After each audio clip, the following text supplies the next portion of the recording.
coming at you alive from Brooklyn. This is Thor's Hour of Thunder holiday season spooktacular.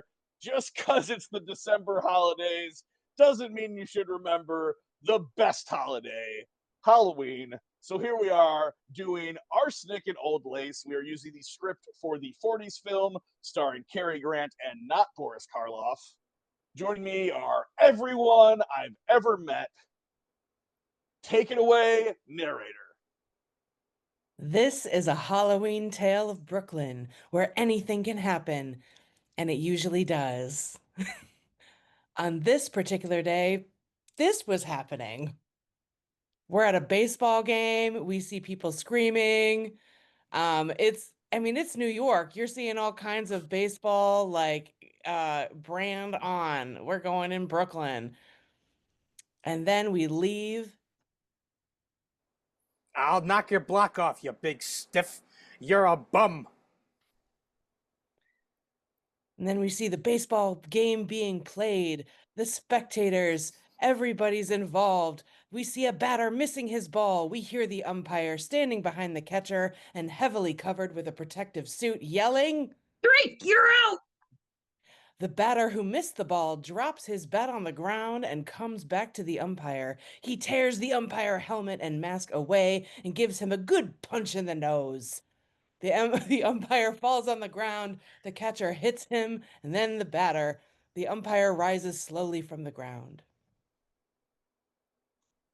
All right. We are going through. We have popcorn sellers dropping popcorn. We have spectators jumping all over the balustrades to join a fight, and then another view of players fighting. It's New York. And we're over the bridge into New York, and it says, we see a large view of a bridge with a white boat passing underneath. Written in large white letters on the screen are the words, while at the same time, across the river, in the United States proper, there was a romance in the air. At the Marriage License Bureau, we have a close-up on the sign, Marriage License Bureau, with people passing underneath. Elma, there it is. I knew you'd find it. Boy, I sure could use a drink. The camera moves down from the sign, and two journalists are approaching, one equipped with a camera. Wonder if any big shots are getting married today. They stop at the door of the room, and there are several people there, standing in a queue, either sitting at a table or filling out forms, waiting in groups of 2 or 3. Back to the two journalists still standing at the door. Looks like the same suckers getting married every day. Come on. All right, he makes him come back. He points to someone in the room. Hey, the guy with the cheetahs. In a line of people queuing in front of the counter, we see Mortimer Brewster with a hat and a pair of large dark glasses. He turns around and notices two journalists looking at him. He raises the collar of his black coat to try to hide his face. The girl in front of him turns around to look at him. She has blonde curly hair and wears a hat with a strange white feather. She is Elaine Harper. With both his hands, Mortimer turns her to face back towards the counter. Back to the two journalists at the door of the room. Now, what's he hiding from? He starts moving to get a better look at Mortimer, but Mortimer moves in front of Elaine, who smiles. Hey, isn't that Mortimer Brewster? Mortimer Brewster, the dramatic critic? Mortimer is hella embarrassed. Back to the two journalists. No. It's not him. But what a scoop it would be. The guy who wrote the Bachelor's Bible finally getting hooked himself? No, too good to be true. Come on, let's snap the mayor in his new fire helmet and go home. Hey, let's stick around and see who this guy is. Back to the line of people waiting in front of the counter, the marriage clerk is standing behind a set of metal bars. Because marriage should be broken into. Okay, a couple of people leaves the counter. It's now Mortimer and Elaine's turn, and the marriage clerk sings. 2 by 2 they come and go. Hip, hip, hip, hey. Ha ha, he smiles to Mortimer and Elaine. Good morning, children. Your name, please? Elaine responds. Elaine Harper. She spoke in such a soft voice. The clerk put his hand around his ear. Speak a little louder. Elaine Harper. Thank you. Yours? Mortimer comes very close to the bars above the counter and whispers. Mortimer Brewster. The clerk can't hear him. The two journalists are straining their own ears to be able to understand his name. How's that? Mortimer Brewster. Speak up, Sonny. There's nothing to be afraid of. Mortimer bends down, putting his chin at counter level.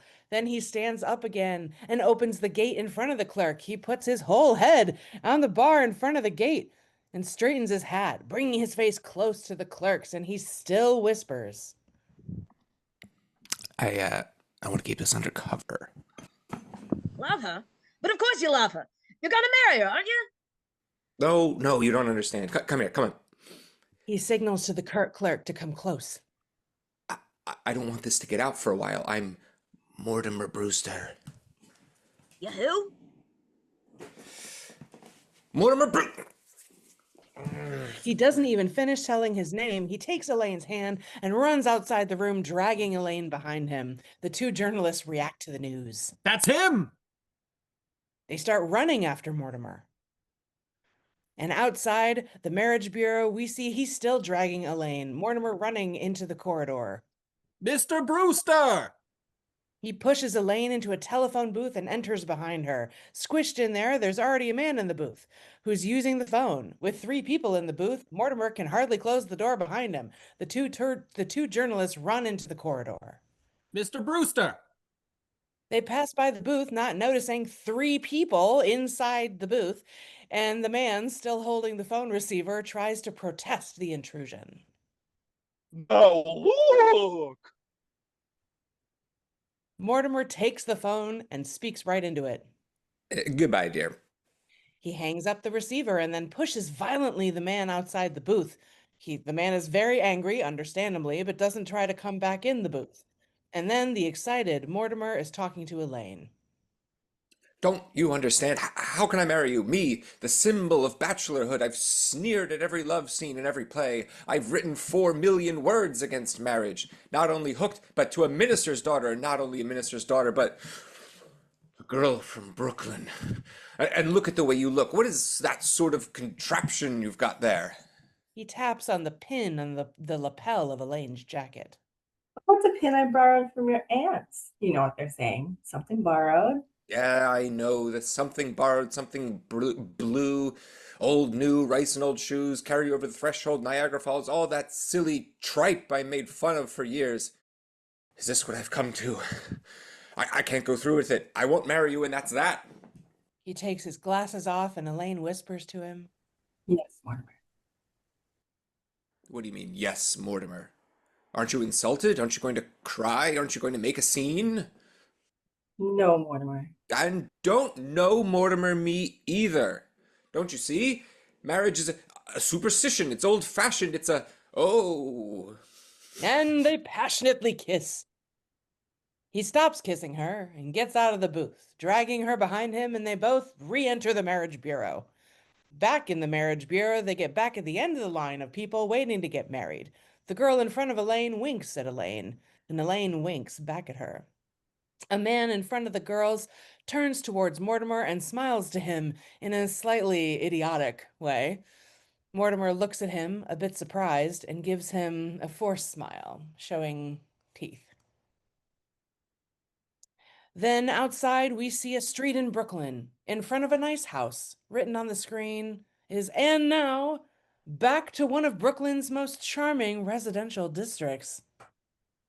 We cut to a churchyard with a close-up of a tombstone. Jacob John Vandermeer died 1654. From here, you're on your own. We see the gate of the churchyard with a plate that says, "This cemetery was established in April 1654. Along this gate, 2 cops are doing their beat.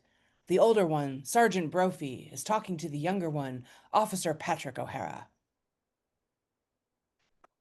O'Hara, don't be a jerk. You don't seem to realize I'm turning you over to the nicest, best beat in Brooklyn. Now look at that old church and them old houses, and I'll give you $100 if you can guess what accent I'm trying to do. Did George Washington ever do any sleeping around here? Of course he did. Well, this whole neighborhood just stinks of atmosphere. And look at that house over there. Walking their beat, the two cops have come outside the Brewster sisters' residence. Are the original owners still over there? Now, don't crack wise about the Brewster sisters. They're two of the dearest, sweetest, kindest old ladies that ever walked the earth. They're out of this world.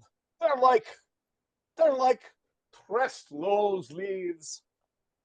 They have come near a police call box. Brophy takes a key out of his pocket to open the box. Pressed rose leaves? In front of the house, there is a room for rent sign. While Brophy picks up the phone in the call box, O'Hara looks at the sign. The old girls must be kind of hard up, huh? No, no. Their old man left them fixed for life. And don't you call them the girls either.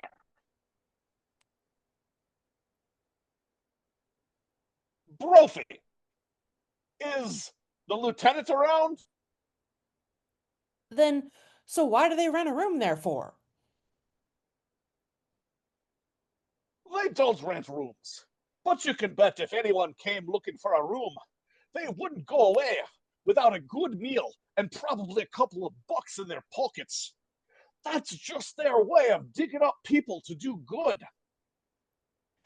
We get a closer view of the front of the house, a large rectangular stone with Brewster engraved upon it. A group of children runs in front of the house.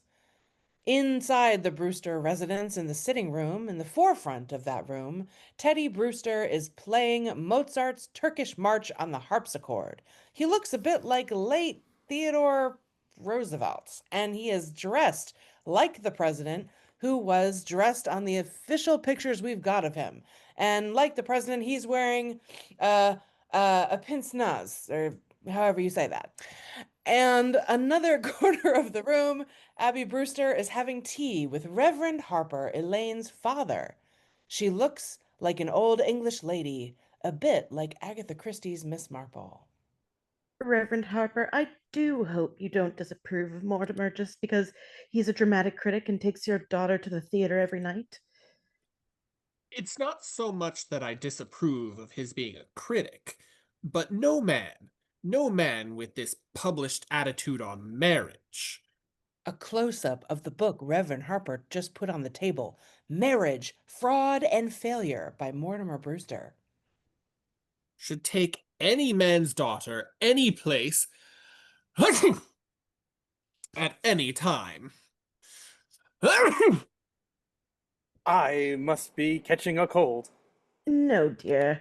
It was Reverend Harper who sneezed. Bless you. We mustn't be angry with Mortimer. He's so very much in love with her. And Sister Martha and I are so happy about it. He used to come to see us only occasionally, and now he's in Brooklyn 6 nights a week. The two cops, Brophy and O'Hara, are mounting the steps to the Brewster sisters' house.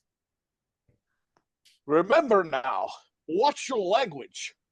Besides, you know I'm not a swearing man. You'd be surprised what they consider swearing. Ring-a-ding-ding. Oh, will you excuse me? No, Teddy dear. Thank you, I'll go. She goes to the door and opens it. Oh, come right in, Mr. Brophy. The cops both come in. Miss Abby, we came for the toys. Oh, yes.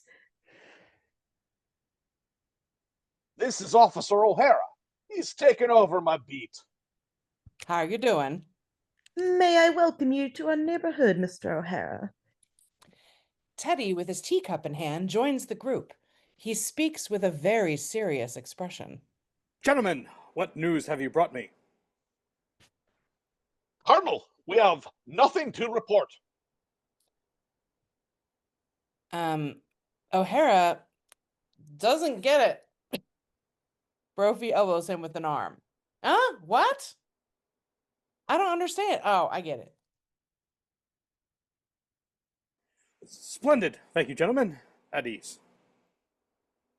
Brophy puts his arm down. O'Hara looks at his sergeant with a perplexed expression and takes longer to put his arm down.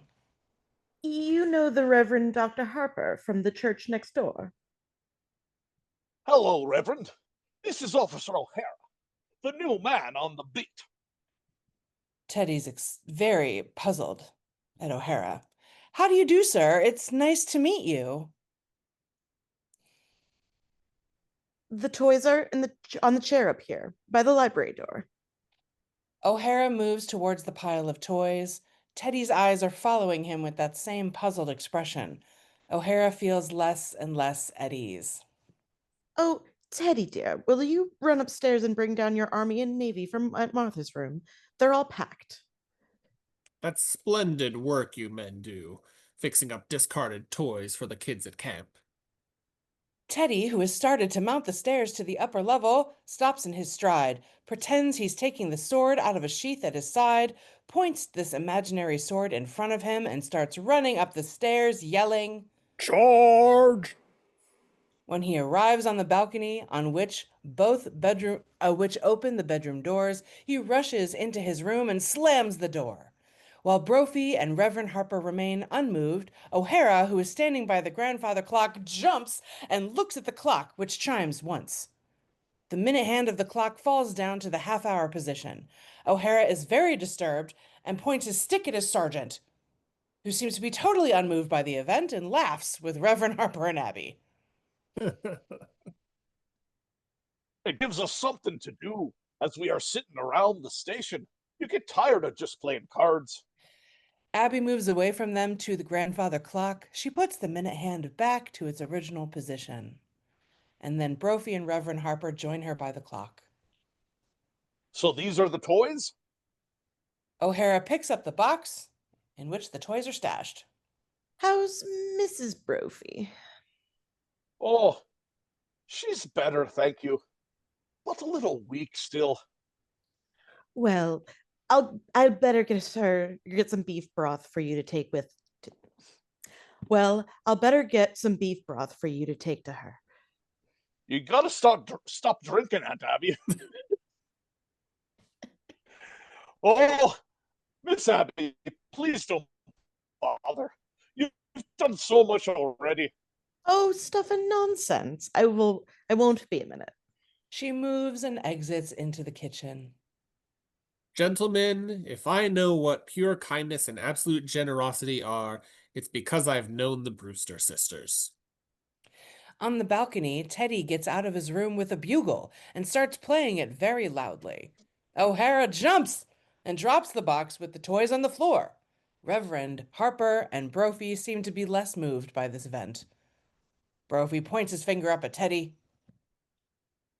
Oh, now, Teddy, you promised me you wouldn't do that anymore. But I have to call a cabinet meeting to get the release of those supplies. Now, don't do that again. Do you hear me? Teddy goes back into his room, slamming the door behind him. The grandfather clock chimes once and the minute hand falls back to the half-hour position. O'Hara jumps and looks at the clock.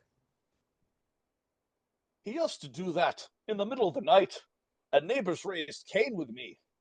They're a little afraid of him anyway. Look, Sarge, I promised you I wouldn't swear, but what the heck? He stops in the middle of his sentence, gives a quick look. Wait, what's going on here anyway? Oh, he's quite harmless. He thinks he's Teddy Roosevelt. So what? There's a lot worse guys he could think he was. Huh? Oh, that's right, I'll make a note of it. He's a very interesting character. Isn't it a shame, Father? Isn't it a shame, Reverend, that a nice family like this should be hatching a cuckoo? The front door opens and Martha Brewster comes in. Like her sister, she looks like an old English lady. She's wearing a short cape and a hat. She carries a cylindrical can with a candle. She closes the door. Oh, well, now, isn't this nice? Going to Brophy and the Reverend. Good afternoon, Miss Brewster. How do you do, Mr. Brophy? Good afternoon, Miss Brewster. Reverend Harper, how do you do? Oh, Miss Martha, this is Officer O'Hara. He's taken over me duties. How do you do, ma'am? I'm very glad to know you. Abby comes out from the kitchen carrying a can similar to the one her sister is carrying. Thank you. Oh, Martha, you're back. She gives the can to Brophy. Meanwhile, Martha has taken her cape off. Here's the broth from Mrs. Brophy. Be sure it's good and hot. You bet I will. Thank you very much. Teddy is getting down the stairs, carrying a box full of toys under his arm. He stops a few steps from floor level. The Army and Navy are ready for action. Oh, Colonel, this is grand. It'll make a lot of kids happy. Brophy takes the box from Teddy, and Teddy looks into the box O'Hara is carrying and takes the model warship out of the box. What's this? The Oregon? Oh, Teddy dear, put it back. She takes her hat off. But the Oregon goes to Australia. Now, Teddy. Teddy tucks the model ship under his arm. O'Hara looks at him with puzzled eyes. No, it goes to Australia. These are lovely. Thank you very much. Not at all. Brophy moves towards the front door. O'Hara follows him, still looking at Teddy. Teddy doesn't seem to like the way he looks at him and moves the toy ship away from him. The children will go crazy. He has reached the front door. Abby moves towards the door, ready to open it for him. Oh, now, don't mention it. O'Hara salutes. Well, so long, Colonel. Teddy looks at him and then looks at Brophy, who doesn't salute him. O'Hara elbows his sergeant with one arm. Hey, Sarge. Hey. Oh, yes. Dismissed. Well, goodbye, and thank you. Bye. Abby opens the front door. The two cops start going out, and Brophy leaves first. Careful at the step here now with the toys. I will be careful. Last time I fell down that step, I developed a Scottish accent. O'Hara goes out and then comes one step back to show his face behind the door. He winks to Teddy. Teddy raises those eyebrows. Young man, let that be a lesson to you. Goodbye. She closes the door and goes back to her sister and Reverend Harper. Well, Well, I must be going. Teddy, still carrying his model warship, starts mounting the stairs step after step, taking his imaginary sword out, pointing it forwards, and runs up the stairs yelling, Charge! He reaches the balcony, turns to the balustrade, and yells. Charge the blockhouse! He goes into his room and slams the door behind him. Wham! We hear the grandfather clock chiming once. Reverend Harper looks up to the balcony, then turns to the Brewster sisters with puzzled eyes. Blockhouse? Oh, the stairs are always San Juan Hill. Oh, I... bless you. Have you ever tried to persuade him that he wasn't Teddy Roosevelt? Oh, no. Oh, he's so happy being Teddy Roosevelt. Oh, do you remember, Martha? Once, a long time ago, we thought if he'd be George Washington, it might be a change for him, and we suggested it. And do you know what happened? He just stayed under his bed for days and wouldn't be anybody. Well, if he's happy, and what's more important, you're happy. He starts walking toward the front door, followed by the Brewster sisters, and opens it. Oh, our only worry for Teddy is after we're gone. They all go outside. The three of them are coming out of the house. Yes, indeed, that's quite a problem. But Mortimer's made all the arrangements for Teddy to go to Happy Dale Sanitarium after we pass on. Oh, splendid idea. A very pleasant place. Yes. Reverend Harper puts his hat back on his head and starts walking towards his own house. Dear, sweet Reverend Harper. They see him cross the churchyard and enter his house. You know, Martha, I really do believe he's beginning to see the light. They start walking back to the door of their own house. I'm sure we needn't worry about him. He won't interfere with our plans for Mortimer and Elaine. Inside the sitting room, the two sisters enter their house and Martha closes the door. Oh, did you just have tea? Yes, and dinner's going to be late too. Oh, why? They both turn their heads towards the stairs because they just heard Teddy's door slam. Teddy? She goes to the stairs, followed by Martha. Teddy is coming down. Oh, Teddy, good news for you. You're going to Panama to dig another lock for the canal. She points her finger toward the cellar door. Martha seems delighted by the news. Delighted. Rubbing his hands. Ah, that's bully. Just bully. I shall prepare at once for the journey. He starts mounting the stairs, stops and goes back a few steps down, takes his imaginary sword out, pointing it forward, and runs upstairs, yelling, Charge! Before Teddy slams his door, Abby put her hand on the face of the clock to prevent the minute hand falling down again. Abby, while I was out? Yes, dear. I just couldn't wait for you. I didn't know when you'd be back, and Reverend Harper was coming. But all by yourself. Oh, I got along fine. I'll run right downstairs and see. She goes to the cellar door. No, dear. There wasn't time, and I was all alone. Martha looks around in the house and then looks at her sister with questioning eyes. Well? Martha, just look in the window seat. She points to the large chest bench under the window. Martha seems delighted, and both sisters go to the window seat. They bend down and raise the lid of the seat when someone taps on the window above the seat. The two sisters stand up and move the curtains, revealing Elaine's face. Oh, it's Elaine. You darling.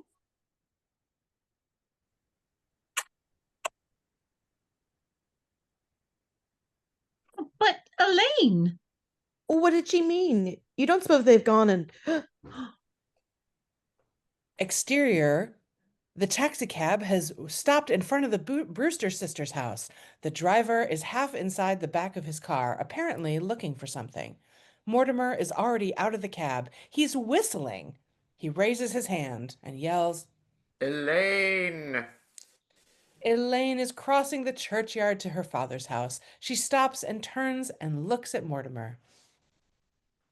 One of the tombstones is engraved with the name Amanda Brewster and the dates 1813 to 1863. The Brewster sisters, who were bending out of their windows to get a better view of the scene, are coming back in looking extremely happy. The cab driver gives his coat to Mortimer.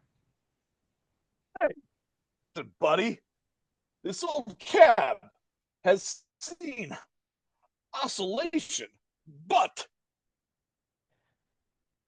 He looks for other missing items in the car. You ain't seen nothing yet. You've got to drive us to the station. He's holding a hat coming out of the cab. you'd better take a hat. Oh, thanks. The driver goes back inside the car. Wait a minute. Wait a minute. What a... And the brooch. He gives Mortimer the brooch. Look, if you find her hairpins, you can keep them. Hold on to that. He gives his coat back to the driver and runs away. But what about her panties? Mortimer runs to the churchyard to meet Elaine. We see the two Brewster sisters peeking behind the curtains of their window. There they are. Mortimer gives Elaine her hat and she doesn't take it. Here's your hat. Just throw it. I don't like that look in your eyes. What? What's the matter? Father preached in sermon about it only last Sunday. He did? He did? What did he say? What did he say? He was against it.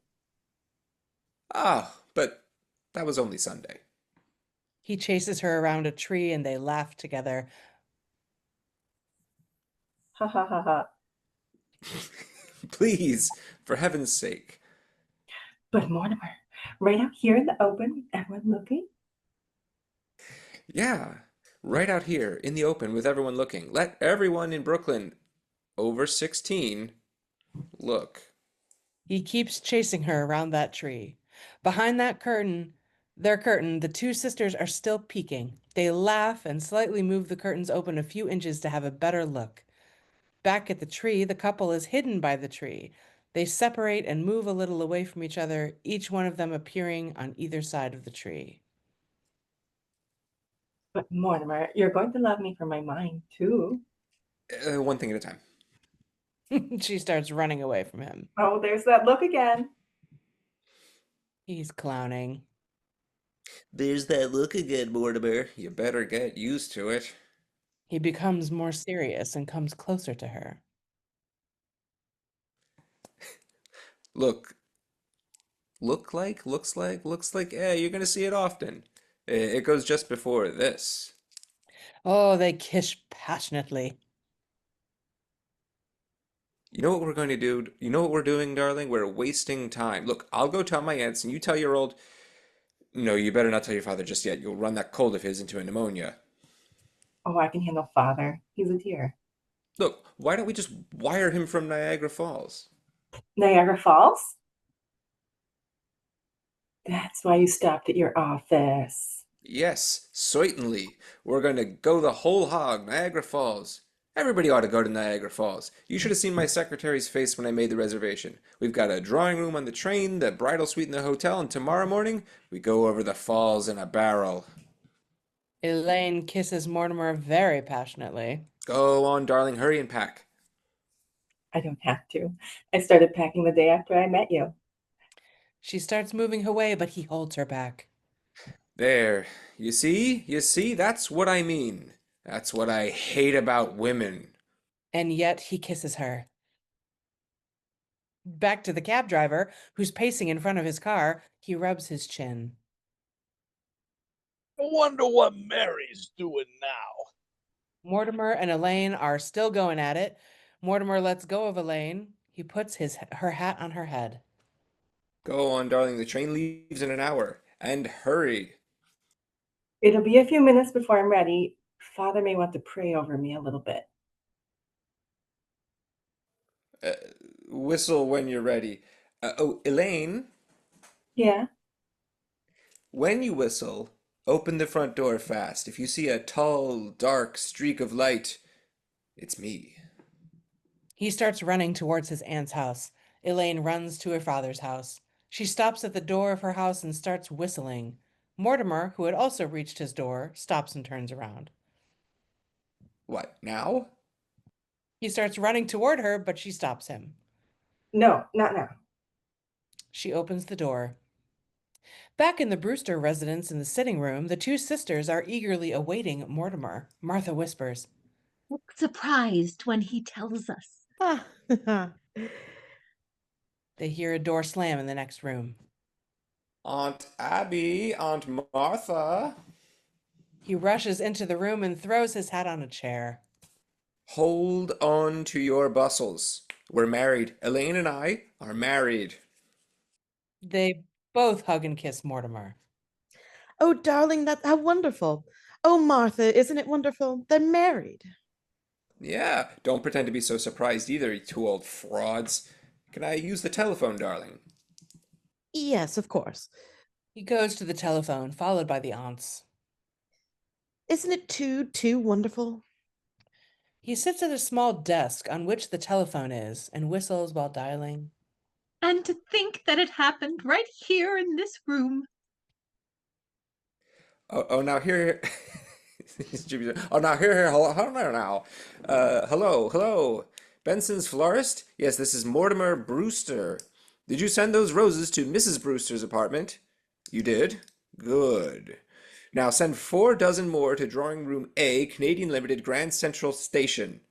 Yes, and hurry. And throw in a flock of orange blossoms. He puts the telephone receiver back on his hook and then turns in his chair to face his aunts, his arms resting on the back of the chair.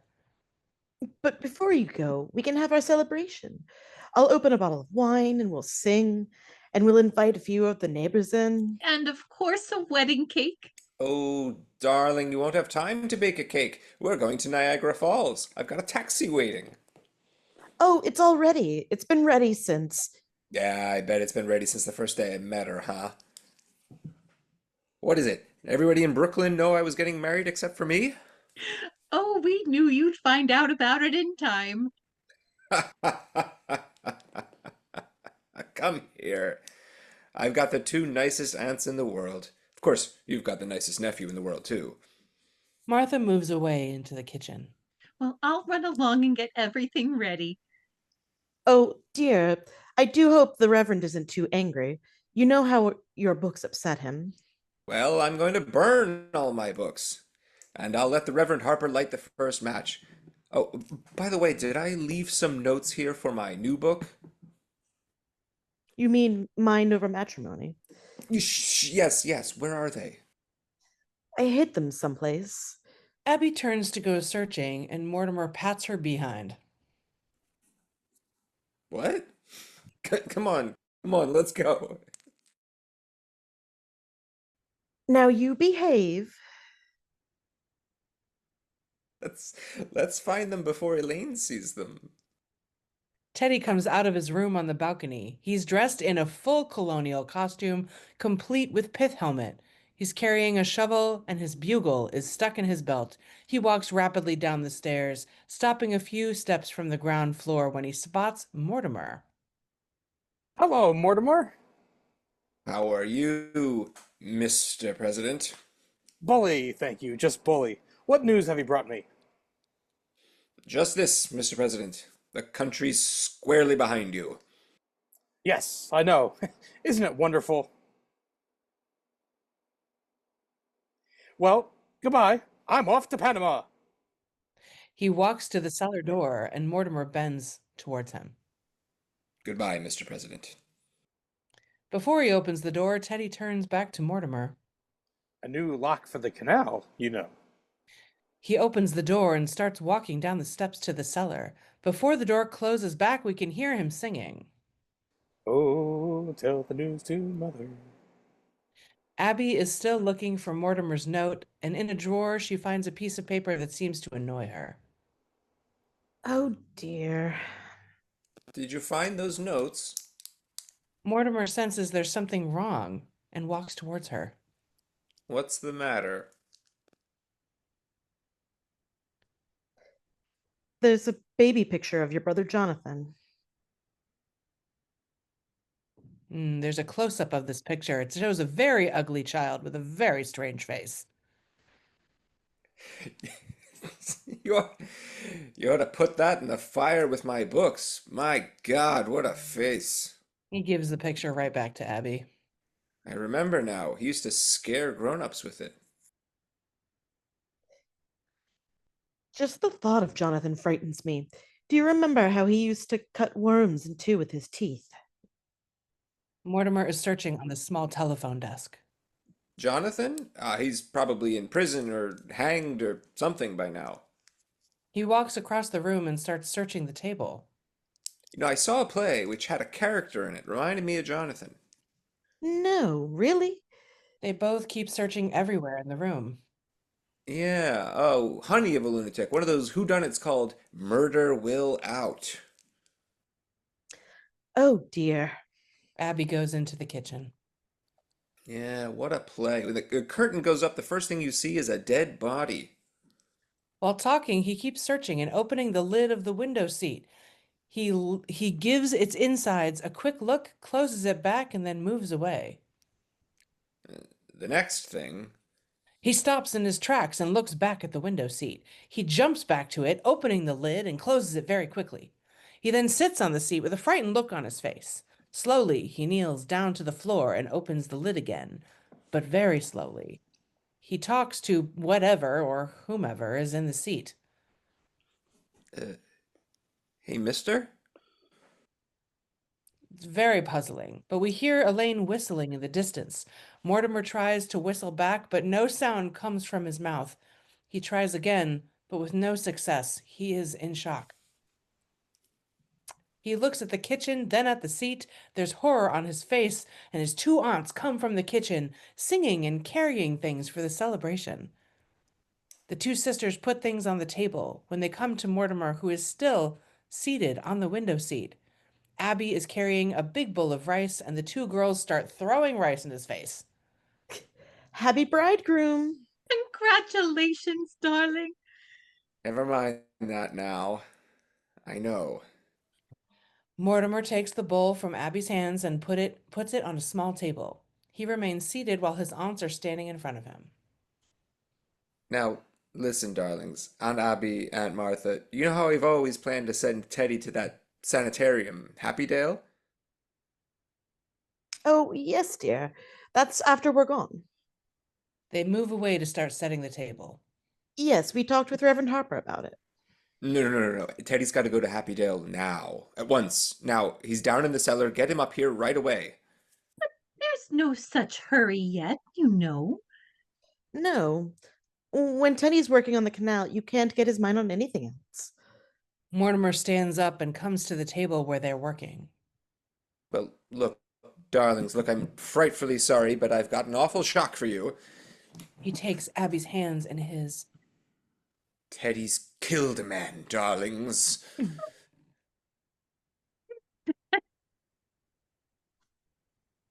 But there's a body in the window seat.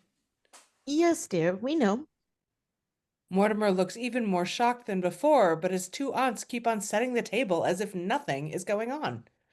You know? Of course. Yes, but it has nothing to do with Teddy. Now, Mortimer, you just forget about it. Forget you ever saw the gentleman. Forget? You never dreamed you'd peek. Who is he? He's a Mr. Hoskins, Adam Hoskins. That's really all I know about him, except that he's a Methodist. Oh, he's a Methodist. Isn't that nice? That's all you know? But what's he doing here? What happened to him? Mortimer is more and more shocked, and his aunts very calmly keep putting plates and silverware on the table. He died. Look, Aunt Martha, men don't just get into window seats and die. No, dear, he died first. Oh, now wait, stop all this. Now, look, darlings. How did he die? Oh, Mortimer, don't be so inquisitive. The gentleman died because he drank some wine with poison. But how did the poison get in the wine? We put it in wine because it's less noticeable. When it's in tea, it has a distinct odor. You mean you put it in the wine? Yes, and I put Mr. Hoskins in the window seat because Reverend Harper was coming. Oh, look at me, darling. You mean you knew what you'd done, and you didn't want the Reverend Harper to see the body? Well, not at tea. That wouldn't have been very nice. Abby goes back to table setting, and Mortimer holds himself on the edge of the table. Oh, it's first degree. Now, Mortimer, you know all about it, and just forget about it. I do think that Martha and I have the right to our own little secrets. Martha walks to the kitchen door, but she stops and turns around. Oh, Abby, while I was out, I dropped in on Mrs. Schultz. She's much better, but she wants us to take Junior to the movies again. Well, we must do that tomorrow or next day. Yes, but this time we'll go where we want to go. Junior's not going to drag me into another one of those scary pictures. The two sisters enter the kitchen. No, they ought not be to be allowed to make those pictures just to frighten people. Mortimer remains alone in the room. He has the face of someone who thinks he's having a nightmare and hopes to wake up soon. He goes to the telephone desk, picks up the phone, and dials. Operator, can you hear my voice? You can? Are you sure? He puts the phone down. Then I must be here. Outside the Brewster residence, Elaine is appearing out of her room of her father's house. She has got her purse and her gloves. She plays with a large artificial flower and she whistles. Inside the residence, Mortimer, half seated on the telephone desk, comes out of his dream and goes to the window. By signs only, he tries to explain to Elaine that he's got a problem with the window seat. We don't see her, but we imagine she doesn't understand, because Mortimer rushes to the kitchen. Aunt Abby, Aunt Martha. He stops abruptly. A group of costumed and masked children are gathered behind the window. Martha is distributing watermelons, pumpkins, pies. The children are saying incomprehensible words of thankfulness. Martha closes the window on them and switches on the lights. Oh, the dears. Isn't Halloween a wonderful time for them? Yes, it is. They have so much fun. They go back to their cooking work in the kitchen. Martha is preparing some kind of dessert in a bowl. Now, Mortimer, don't be so impatient. We'll let you lick the bowl out. Be so lucky. Lick the bowl. I don't want to lick the bowl. I want to know what we're gonna do. We're going to celebrate, dear. Celebrate? There's a body in the window seat. Yes, dear, Mr. Hoskins. Oh, I know what his name is. I just want to know what we're going to do. We can't turn you over to the police. He's pacing the kitchen while his aunts are busy cooking. Yes, you should get to stop worrying about it. We told you to forget the whole thing. Forget? Look, my dear Aunt Martha, can't I make you realize that something has to be done? Abby leaves the stove where she was working and comes to the table. Now, Mortimer, you behave. You're too old to be flying off the handle like this. But Mr. Hotchkiss, Hoskins, dear. whatever his name is, you can't leave him in there. Oh, we don't intend to, dear.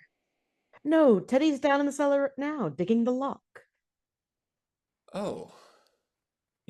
You mean you're going to bury Mr. Hotchkiss in the cellar? Oh, yes, dear. That's what we did with the others. Look, Aunt Martha, you can't. Others? The other gentleman. Oh. So when you say others, do you mean others? More than one others? Oh, yes, dear. Oh, let me see now. This is 11, isn't it, Abby? Oh, no, dear, this makes 12. Abby, dear, I think you're wrong. This one is only 11. No, dear, because I remember when Mr. Hoskins first came in, it occurred to me that he'd make just an even dozen. Mortimer seems completely dejected and sits down, not even listening anymore. But look, Abby, dear, I really don't think you should count the first one. Oh, I was counting the first one, and that makes it 12. It does. Well, she's probably right. Abby usually is. I get them mixed up sometimes. Is it 12? Well, The telephone rings. Mortimer puts his hand to his ear. hello? Oh. He suddenly realizes he doesn't actually have a telephone in his hand. He runs out of the kitchen. Well, whatever is the matter with Mortimer today? Why, Abby, what do you think happened to him? They walk out of the kitchen, and in the sitting room, Mortimer sits at the telephone desk, picking up the phone. Hello? We hear some whistling coming from the telephone. Mortimer takes the receiver a little bit away from his ear, surprised, and putting it back. Not now, not now. For heaven's sake, keep your shirt on. He slams the phone down on the hook. He then realizes he's been rude and picks it up again. Oh, Elaine, I didn't mean. He puts it back down. Now, let's see, where were we? 12. 12! He jumps out of his chair, rushing towards the kitchen, but when he sees his two aunts sitting at the table, he stops and goes to them. Yes, dear. Abby thinks we should count the first one. Never mind about that. Just sit down. Now, tell me, who was the first one? Mr. Midgley. He was a Baptist. He was such a lonely old gentleman, Mr. Midgley was. All his kith and kin were dead. We felt so sorry for him. And then when his heart attack came and he sat there dead in that chair looking so peaceful, remember, Martha, we made up our minds then and there that if we could help other lonely old men to find that same peace, we would. Why, you poor. You mean he dropped dead right in this chair? Mortimer quickly realizes it's the chair he's sitting on. And then, you see, Teddy came up from digging in Panama, and he thought Mr. Midgley was a yellow fever victim, and that meant he had to be buried immediately. So? So we all took him down to Panama and put him in the lock and gave him a decent Christian burial. There now, you see? That's why we told you not to bother about it, because we know exactly what's to be done. He suddenly stands up. Oh, wait a minute. Come here, darlings. What about the others? All 12 of them didn't walk in here and drop dead. Oh, no, dear, of course not. So. They whisper to each other, the aunts. Mortimer, What? do you remember those jars of poison that were on the shelves in Grandfather's laboratory all these years? You know your Aunt Martha's knack for mixing things. You've eaten enough of her piccalilli. Well, dear, for a gallon of elderberry wine, I take 1 teaspoonful of arsenic, then add half a teaspoonful of strychnine, and then just a pinch of cyanide. Should have quite a kick. Yes, as a matter of fact, one of our gentlemen found time to say how delicious. Oh, he did. Well, wasn't that nice of him? Abby, we mustn't be standing here gossiping all night. We must get the cake frosted. She moves towards the kitchen, followed by Abby. Oh no, darling, don't worry about the cake. I couldn't eat a thing. Oh, you newlyweds. A sip of wine will give you an appetite. That'd be nice, darling. A sip of wine. Wine! He wants to move away, but his foot gets tangled in the back of a chair and he almost falls down. Elaine appears at the window of her room. She's arranging the artificial flower on the lapel of her jacket. She moves away from the window. The cab driver is still pacing on the sidewalk near his car. Inside the sitting room, Mortimer closes the drapes between the sitting room and the next room, and then goes to the cellar and opens the door ajar. A cat meows and comes out through the opening. We hear Teddy singing down in the cellar. I'm beginning to think the cat's in on this. He's listening to the singing. Wonderful, happy as a lark, singing away, digging locks. Got him working on a yellow fever victim. Oh, I can see the headlines now. Murder Incorporator rides again, right across the front page. Let me see. Teddy? Of course, everybody knows he's crazy. Let me see. Who can I call up? Dewey, LaGuardia, Winchell? No, Winchell's no good. Old Judge Coleman? He starts moving across the room, putting his hand on the inside breast of his pocket. Wonder if I've got his number. He's got a couple of tickets out of his pocket. He sits at the telephone desk. What am I doing with tickets? He picks up the phone to start dialing. Information? Hello, information? Get me the number of Judge Coleman on North Shore Road, Brooklyn. Yeah, would you call me back? Outside, it's nighttime, and Elaine is walking very rapidly on the sidewalk. She passes near the taxi. The driver opens the door for her, but she keeps on walking. Inside, Mortimer is standing by the window seat. All the drapes are closed, and he bends down. How it would be marvelous if he wasn't there. He slowly opens the lid, and when the lid is only a few inches open, he peeks inside.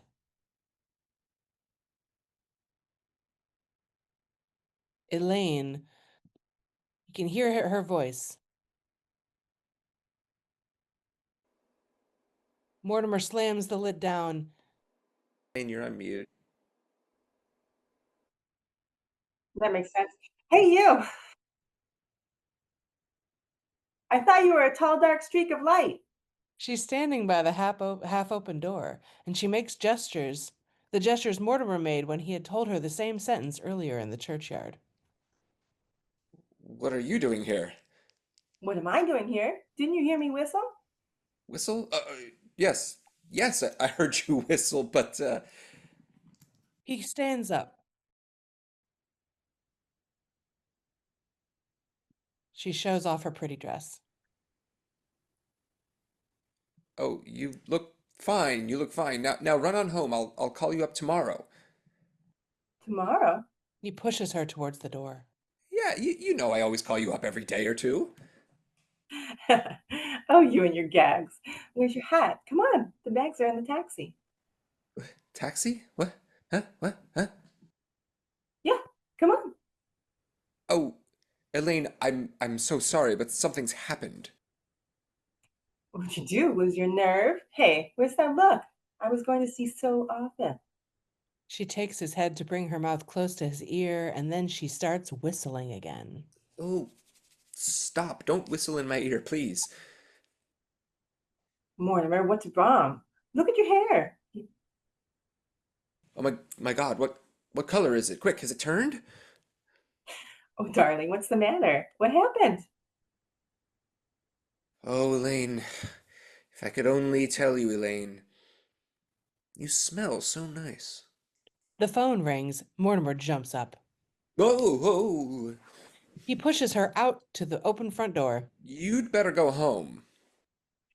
But darling, we were married today.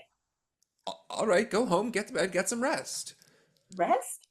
He slams the door on her and rushes to the telephone. He sits down at the desk and picks up the phone. Who? Judge Coleman? The front door opens and Elaine comes back inside the house. This is Mortimer Brewster. Look, Judge, I'll tell you what I called you. It's about Teddy. Elaine goes over and sits on the window seat. I've got to come over and see you right away. I'm afraid it won't wait until tomorrow, Judge. Yes, you see, it's very, very important. We've got to do something about it immediately. It's practically a matter of life and... He sees Elaine sitting on the window seat, drops the phone, and yells. Elaine! She's frightened and jumps up. Mortimer runs to her. Will you get out of here? Mortimer, what in the world is going on around here? I don't even know where I stand. Anywhere, but don't stand there. He moves her away from the window seat. But darling, Niagara Falls. If it does, we'll let it.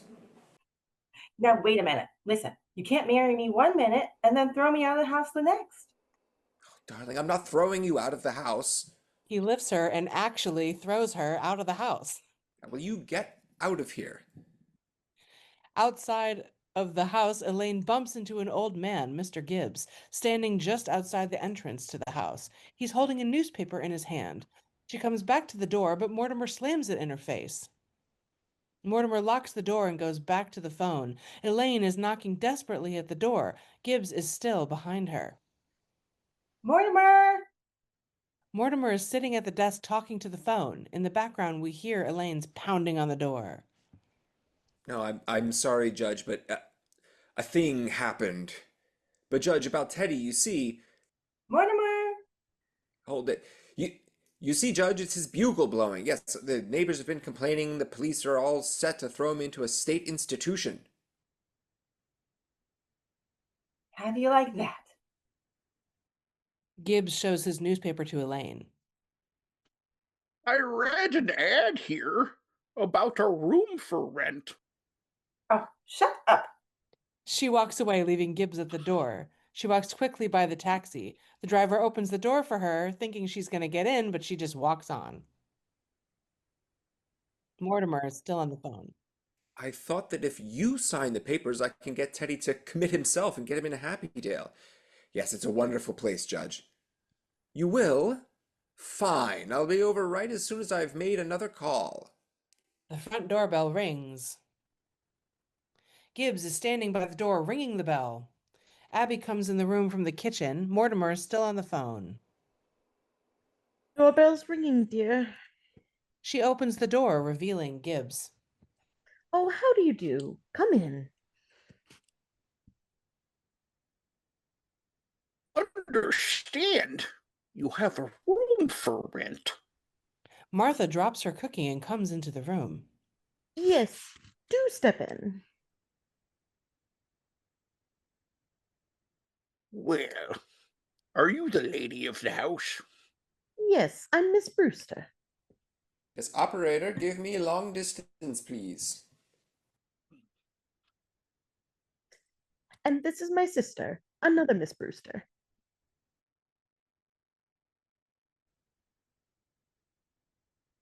My name's Gibbs. Mortimer's still on the phone. He gives a quick look towards his aunt, but doesn't seem interested in them. Well, do sit down. I'm sorry, we're just getting the table ready for dinner. She moves an armchair to the other side of the table for him. Now, this would be a nice, comfortable chair. Hello, long distance. I want the Happy Dale Sanitarium, Happy Dale, New York. Is Brooklyn your home? I haven't got a home. I live in a hotel. I don't like it. Are your family Brooklyn people? Hello,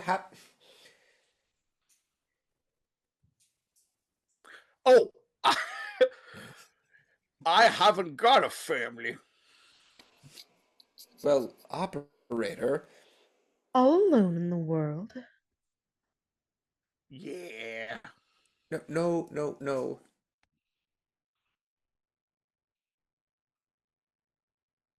No, Happy Dale.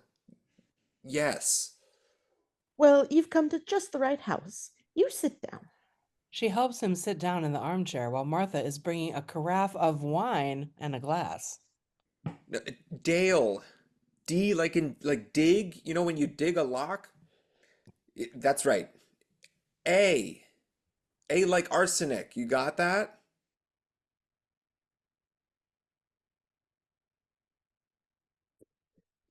Is there always much noise? Oh, he doesn't live with us. Mortimer's standing with the telephone set in one hand and the receiver in his ear in the other hand. See the headlines now. Oh, please. Hello? I'd really like to see the room. Because, well, I don't think I like it. He stands up and takes his hat, which he put on the table. The room's upstairs. Abby is seated at the table with Martha standing behind her. She takes the carafe. Won't you try a glass of our wine before we start up? Never touch wine. I don't like it. Well, we make this ourselves. It's elderberry wine. Elderberry? He puts his hat right back on the table and sits down. I haven't tasted elderberry wine since I was a boy. Oh. Thank you. Abby starts pouring the wine into the glass. Operator? I don't want the Happy Dale laundry. I want the Happy Dale sanitarium. Sanitarium. Sanitarium! Yes, like a broken record. Have you your own elderberry bushes? No, but the cemetery is full of them. He raises his glass to his lips. Schlancha. In the background, Mortimer is yelling louder and louder. Gibbs, who has the glass almost to his lips, puts it down. The two sisters watch him with expectant eyes. Hello, operator? No, operator, what's taking you so long? It's only across the river. I could swim there faster. Yes. Hello? Hello? Gibbs, who had taken the glass back to his lips, puts it down once more. What? What, they're busy? Busy? They're busy and you're dizzy. No, I'm not drunk, madam, but you've given me an idea. Various objects start falling. Mortimer comes to the table and takes a carafe and a glass. Abby, concentrating on Gibbs raising the glass to his lips again, doesn't see him do this, but Martha does, and seems very anxious about it. She taps her two forefingers together. Mortimer. Ah. He keeps pouring the wine into the glass. Darling, don't I'm nervous. Don't do this. Abby sees him do this, turns around, and very calmly holds the hand which is holding the glass. Mortimer, not that. He puts the glass down and suddenly realizes the situation. He looks at Gibbs, who has taken the glass to his lips. He yells, and Gibbs, so frightened, stands up and drops the glass on the floor.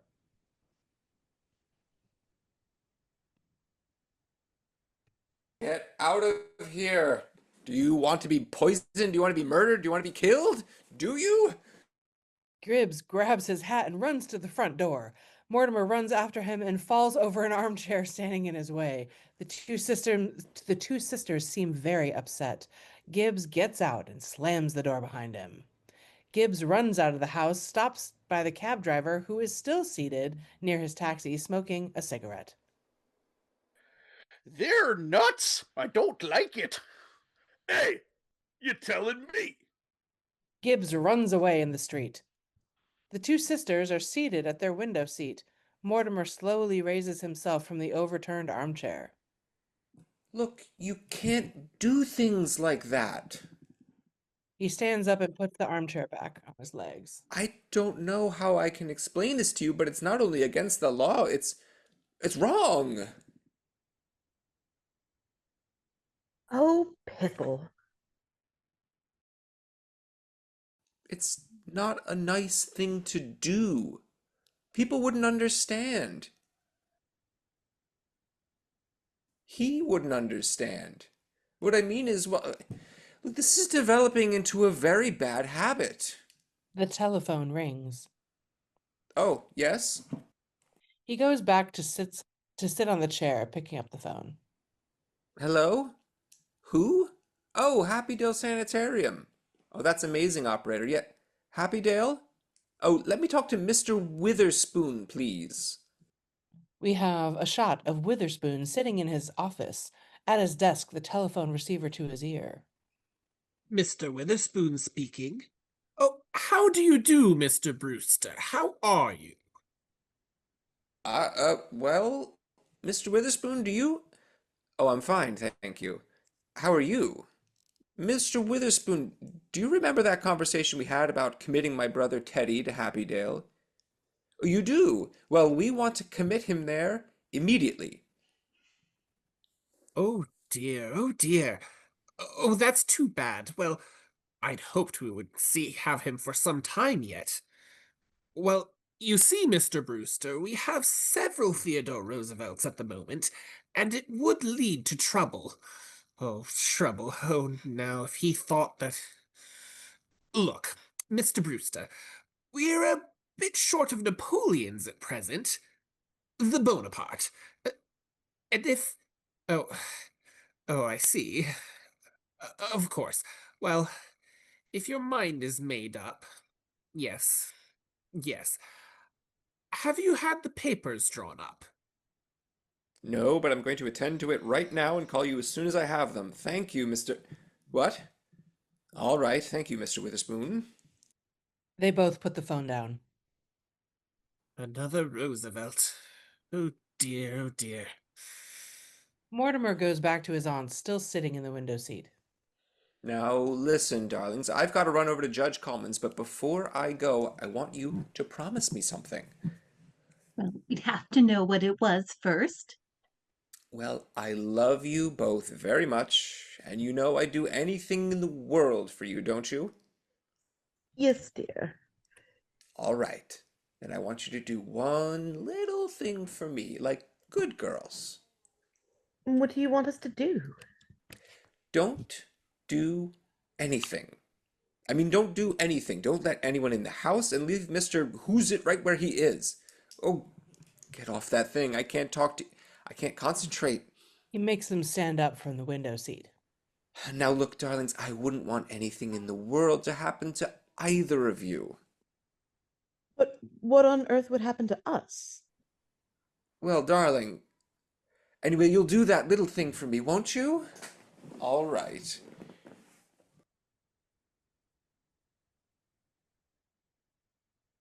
Oh, sorry.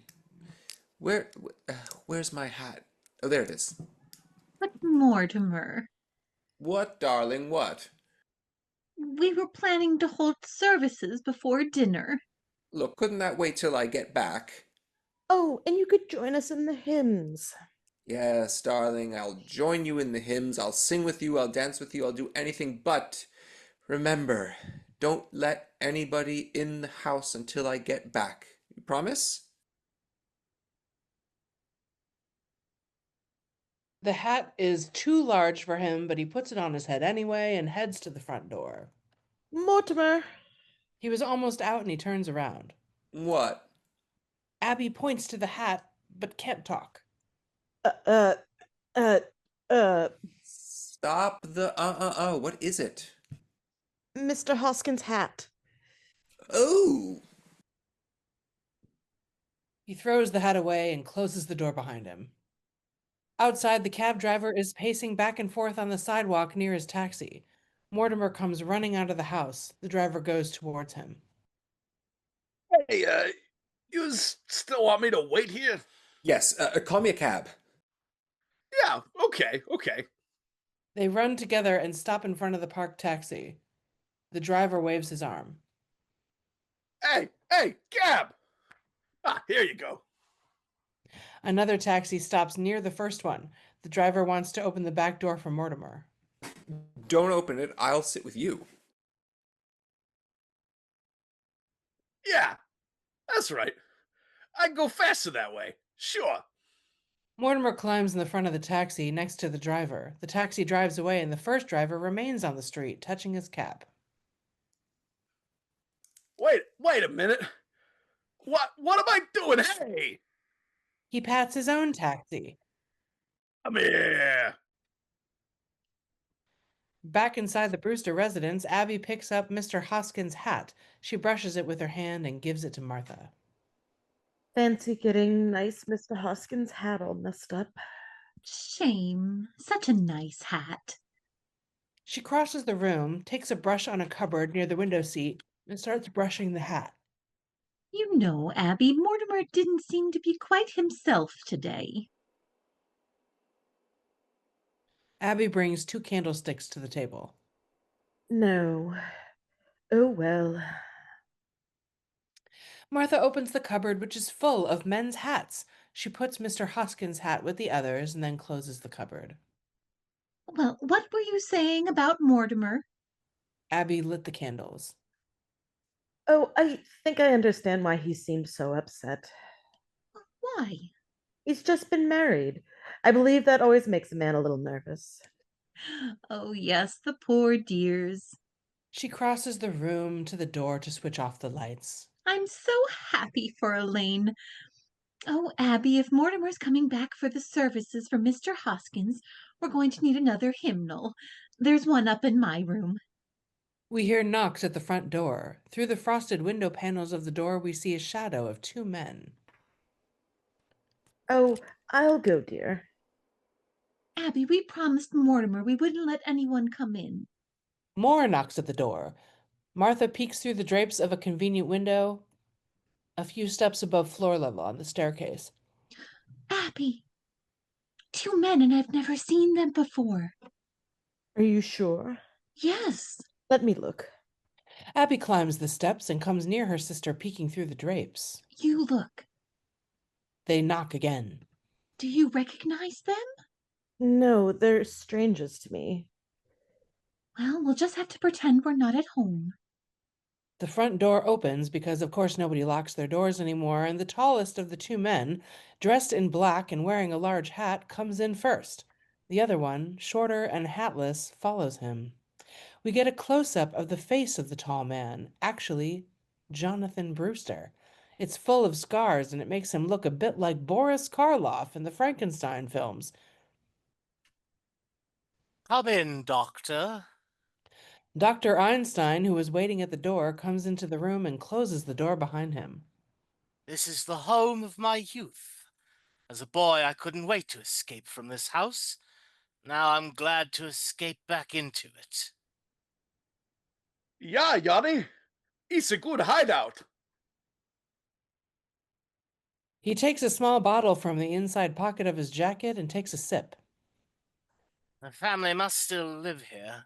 I hope there's a fatted calf awaiting the return of the prodigal. Just to explain to the other people, Purple Drink had to go. So I's doctor now. Bizarro is your hero now. Let's see how many terrible accents I can do in this sketch. The fatted calf? Oh, Yanni! I'm so hungry. He comes to the table. Look, Yanni, drink. As if we were expected. Ja. A good omen. Einstein pours some wine from the carafe into a glass. Jonathan takes a glass already full on the table. Abby gets down the few steps, followed by Martha. Are you? What are you doing here? The two men put their glasses down. Aunt Abby, Aunt Martha, it's Jonathan. You get out of here. I'm Jonathan, you know, your nephew, Jonathan. Oh, no, you're not. You're nothing like Jonathan, so don't pretend you are. You just get out of here. I see you're still wearing the lovely garnet ring that Grandma Brewster brought in England. And you, Aunt Martha, still the high collar to hide the scar where grandfather's acid burned you. Why, his voice is like Jonathan's. Have you been in an accident? My face. Dr. Einstein is responsible for that. He's a plastic surgeon. But I've seen that face before. Do you remember when we took the little Schultz boy to the movies and I was so frightened? It was that face. Jonathan turns around and looks harshly at Einstein, who seems uneasy. Yanni! Totally saying the wrong line. Take it easy, Yanni. Take it easy. Don't worry. The last 5 years, I give him three different faces. I give him another one right away.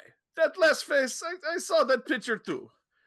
Just before I operated, I was intoxicated. Jonathan grabs Einstein's collar and squeezes it tight. You see, Doctor, what you've done to me? Even my own family think I'm some sort of... Yanni! Yanni! You are in this lovely home. You know how many times he tells me about Brooklyn, about this house, about how his aunts he loves so much. They know you, Yanni. Please tell them so. Well, Jonathan, it's been a long time. Jonathan sits. Bless you. It's good to be home. Abby is turning towards Martha and goes down the last few steps to the floor level. Well, Martha, we mustn't let what's on the stove boil over. She picks up the glasses on the table. If you'll excuse us for a moment, Jonathan, unless you're in a hurry to go somewhere. She goes to the kitchen with the glasses. Martha picks up the wine carafe to the disappointment of Dr. Einstein. and follows her sister towards the kitchen. Before entering the kitchen, she puts the carafe back on the table where it was before. She then closes the kitchen door after her. Well, Yanni, where do we go from here? You know, Yanni, we got to think fast. The police! They got pictures of that face. I got to operate on you right away. We got to find someplace. We got to find someplace for Mr. Spinazzo, too. Well, Don't waste any worry on that rat. but we got a hot stiff on our hands. Forget Spinalzo. But, Yanni, we can't just leave a dead body in the rumble seat. You shouldn't have killed him just because he knows something about us. What happens? We come to him for help and he tries to shake us down? Besides, you heard him. He said I looked like Boris Karloff. That's your work, Doctor. You did that to me. No, please, Yanni, take it easy. We'll find some place and I'll fix you up right away. Tonight. Yes, tonight. But I have to eat first. The two sisters are peeking in the room through a small hole in the door of the kitchen. This time I want the face of an absolute non-entity. Yes, Yanni, I know exactly what I'm going to do. You see, I'm going to take this piece here and lift it up. Be careful about the stitches this time. You leave that to me. I'll give you nice little ears. You were careless last time. And I'll give you new stitches. And on the eyes, I'll do a Schmidt. That's my specialty. You see, I take it together like this. Leave the eyes alone. Leave the nose alone. We cut to Judge Coleman's office. The judge is sitting, studying some papers. Mortimer is standing at his side. Poor Teddy. I imagine it's for the best. He drops the papers on the desk and starts declaiming. Well, Oz not the reason why, Oz, but to do. Sign right here, please, Judge. Excuse me, right there. Sometimes I think with the world in its present chaotic state. Yes, I know we'd all be better off at Happydale. I sign here as next of kin, don't I? Only last week I created a mild sensation at the Bar Association Yes, when I yes, said, yes. Goodbye. Good luck, Judge. Thank you. He walks out of the door of the office. Tell Martha and Abby I'll be over this week. I've been feeling rather lonely. No. Never tell them you've been lonely. Never. What? Judge? Tell me, are you a drinking man? No, I never indulge. Good. You'll live longer. Of course, a little wine now and then. No, for heaven's sake.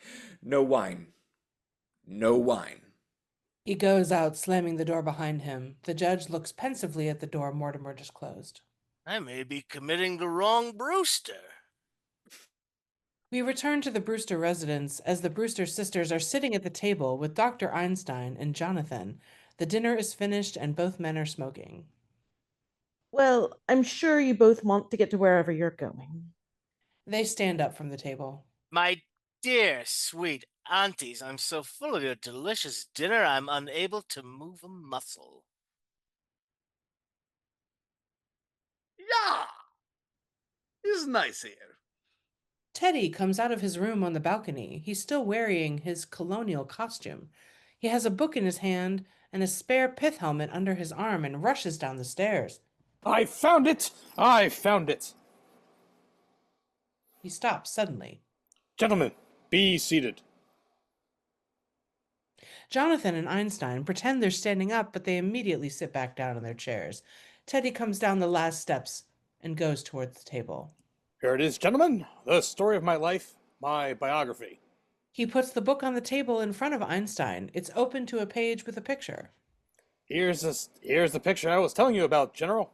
Here we are, both of us, President Roosevelt and General Goethals, at Cobra Cut. That's me, General, and that's you. Yeah. My, how I've changed. Well, you see, a picture hasn't been taken yet. We haven't even started with the Cobra cut. We're still digging locks. And now, General, we will both go to Panama and inspect the new lock. He gives the spare helmet to Einstein. Oh, no, Teddy, not to Panama.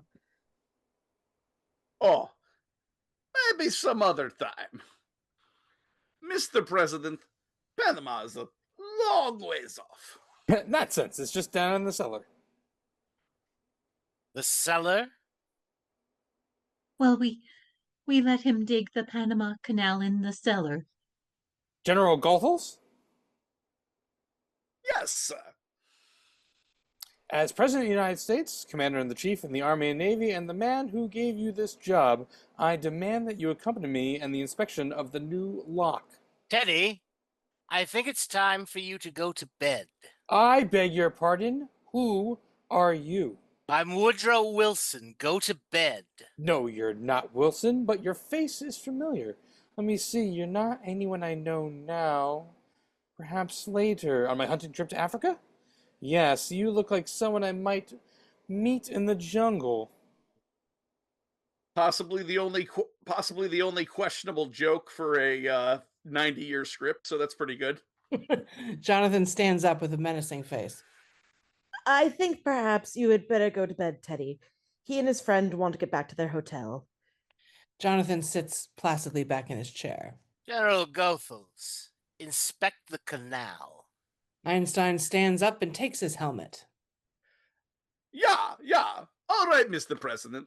We go to Panama. Bully.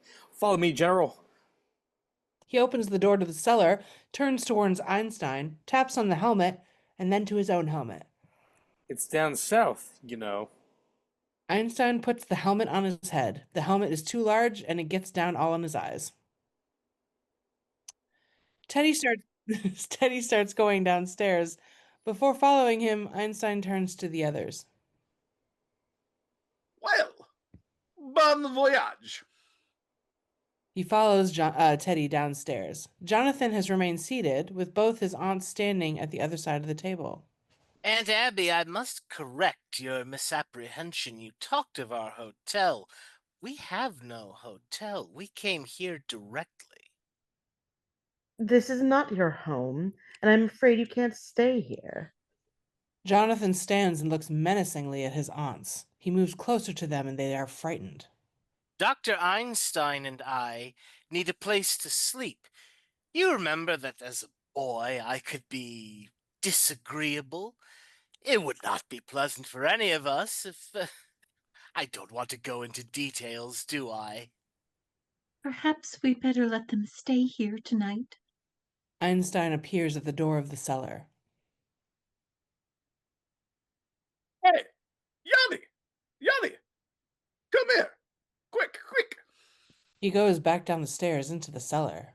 Oh, I forgot to tell you, Dr. Einstein and I are turning grandfather's laboratory into an operating room. We expect to be very busy. He goes to the cellar door. Einstein is on the staircase, halfway down the cellar. On the wall behind him, we see the shadow of Teddy digging.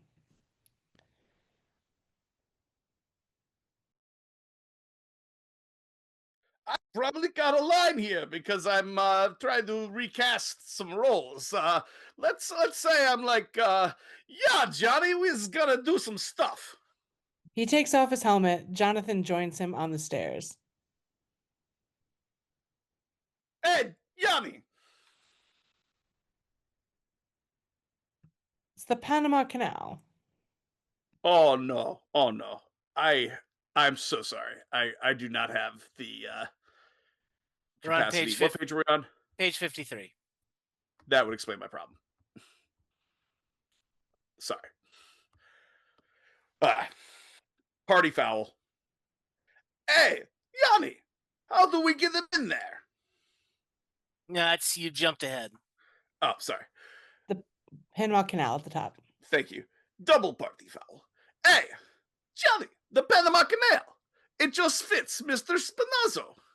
See the hole he's digging? 4 feet wide, 6 feet long, 2 feet deep.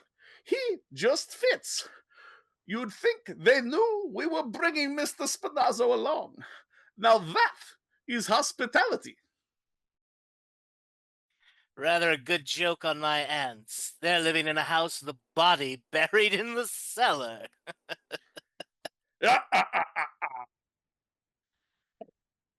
Honey, how do we get him in here? Yes, we can't just walk Mr. Spinalzo in through the door. Bring the car up between the cemetery and the house, and after they've gone to bed, we'll bring Mr. Spinalzo in through the window. He goes back up the stairs. Einstein follows him. The shadow of Teddy keeps on digging. Hey, Yanni.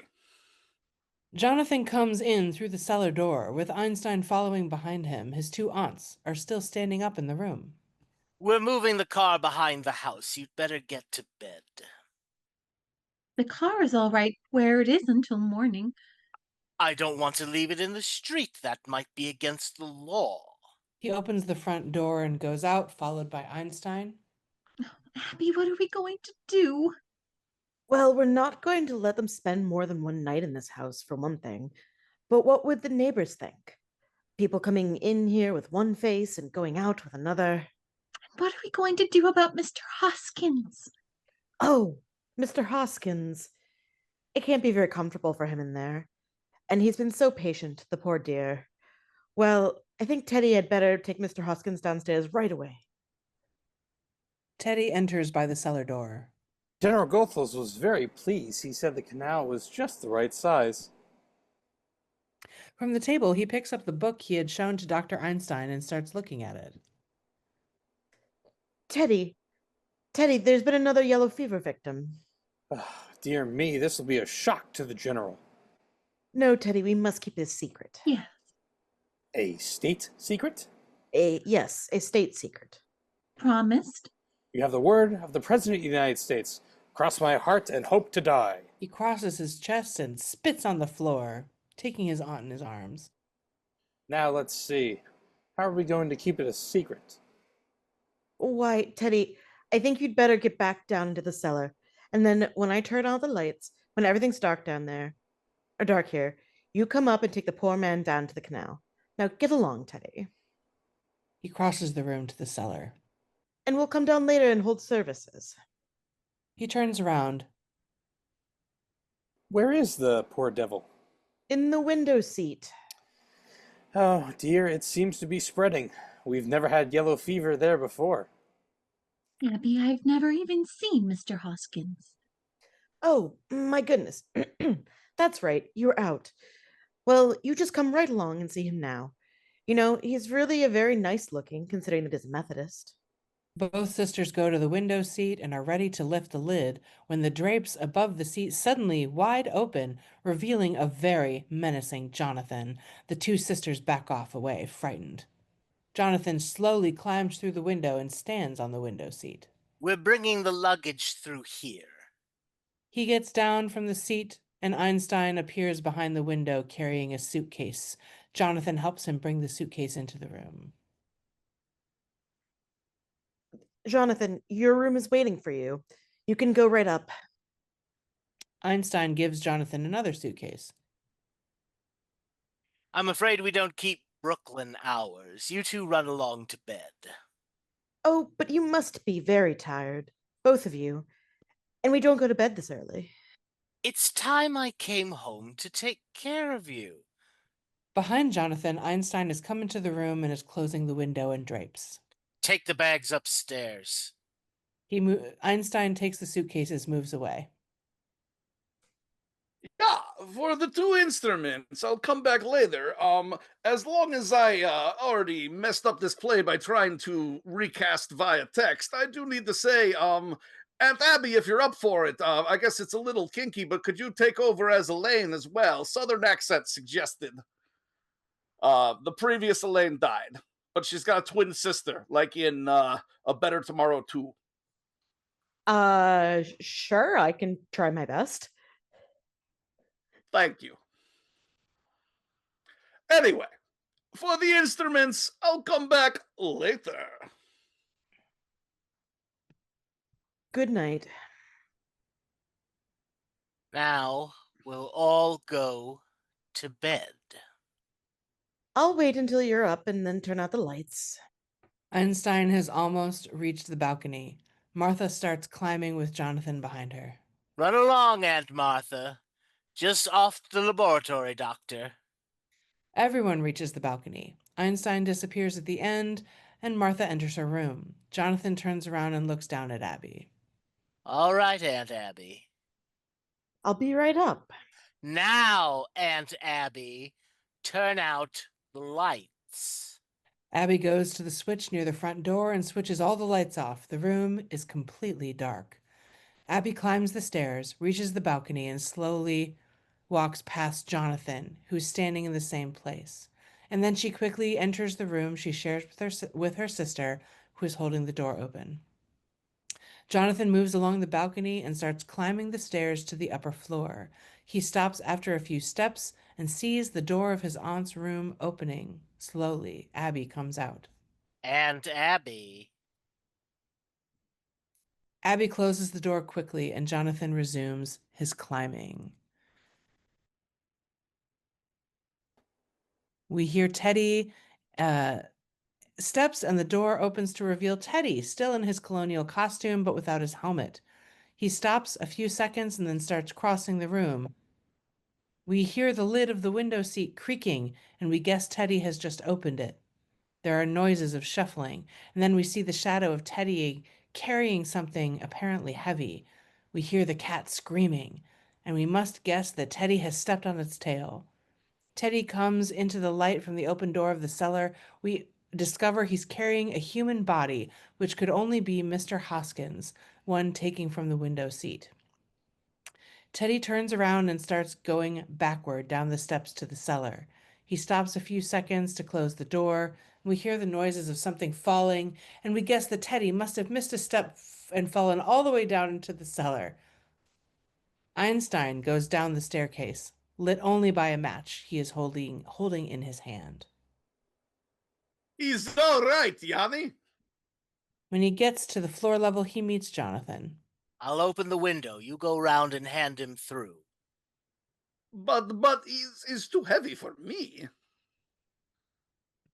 The scene becomes completely dark. You go outside, Yanni, and you push, and I'll stay in here, and I'll pull, and then together we take him down to Panama, yeah? Fine. We must be quick. I'll take a look around outside the house. When I tap on the glass, you open the window. Yeah. Jonathan moves to the front door, opening it, stops to look around, and closes the door. Einstein walks slowly in the room. It's Yark in here. It's Yark. He bumps into something. We hear the lid of the window seat creaking several times. Einstein lights another match, and we discover he's fallen into the open window seat where he is now lying. Where am I? Oh, here I am. He gets out of the seat. Who left this open? Jonathan taps on the window. Yanni? We only see shadows in the dark, but we guess Jonathan is handing Mr. Spinalzo's corpse to Einstein, who will then put him in the now empty window seat. Okay, Yanni. Wait a minute. Hand him over.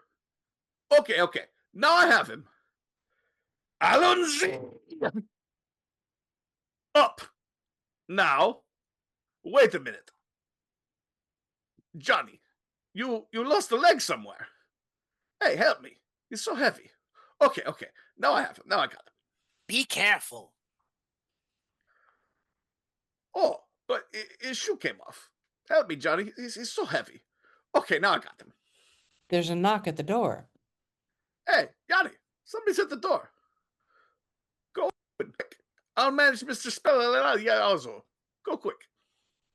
We hear more knocking and the creaking of the lid of the window seat, and we guess Einstein is closing it. The front door opens slowly, and Elaine enters the house. Mortimer? Aunt Addie? We see the frightened face of Einstein. Aunt Martha? Jonathan enters through the front door left open by Elaine and locks it behind them. Who is it? Is that you, Teddy? Who are you? I'm Elaine Harper. I live next door. What are you doing here? I came here to see my husband, Mortimer. Why did you say your name was Harper? Well, it is Harper. I mean, it's Brewster. I'm not very used to it. I'm a brand new Brewster. Einstein switches the lights on. Doctor? It's all right, Yanni. It's okay. Einstein has his little bottle in one hand, and with the finger of the other hand, he tries to explain to Jonathan that the corpse is safely inside the window seat. Jonathan then crosses the room to look around. He even moves the drapes of the window to look outside. Maybe you'd better explain what you're doing here? Jonathan is checking the whole place, going around. He goes to the window above the window seat and looks outside. We happen to live here. He spots a shoe on the floor and picks it up. You don't live here. I've been in this house every day, and I've never seen you before. Where are Miss Martha and Miss Abby? What have you done with them? Einstein tries to explain to Jonathan that the shoe belongs to the corpse in the window seat. Perhaps we'd better introduce ourselves. May I present Dr. Einstein? He puts the shoe on the table where shoes obviously go, and then lifts the tablecloth to look underneath it. Dr. Einstein?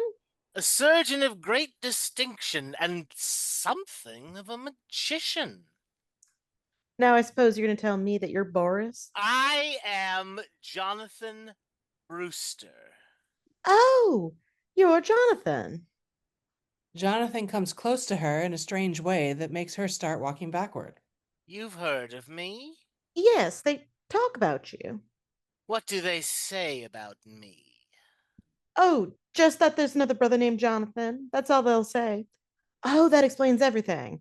Now that I know who you are, I'll just be running along if you'll kindly unlock the door. They move to the front door, beside which Einstein is standing, smiling. Jonathan unlocks the door.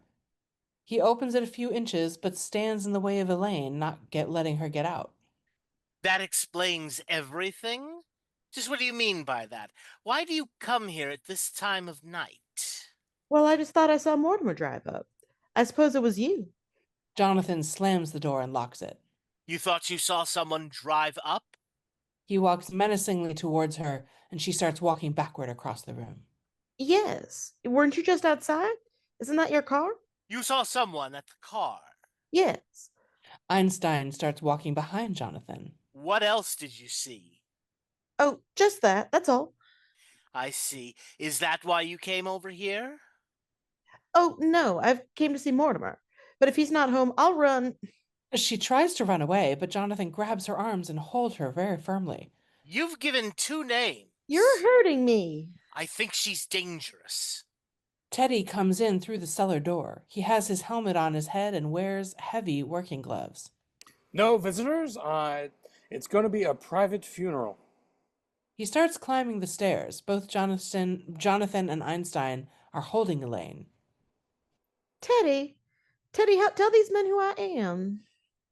Teddy stops a few steps from floor level. Oh, that's my daughter Alice. Oh, no, Teddy. Now, Alice, don't be a tomboy. Don't play rough with the gentleman. He pulls his imaginary sword out and rushes up the stairs.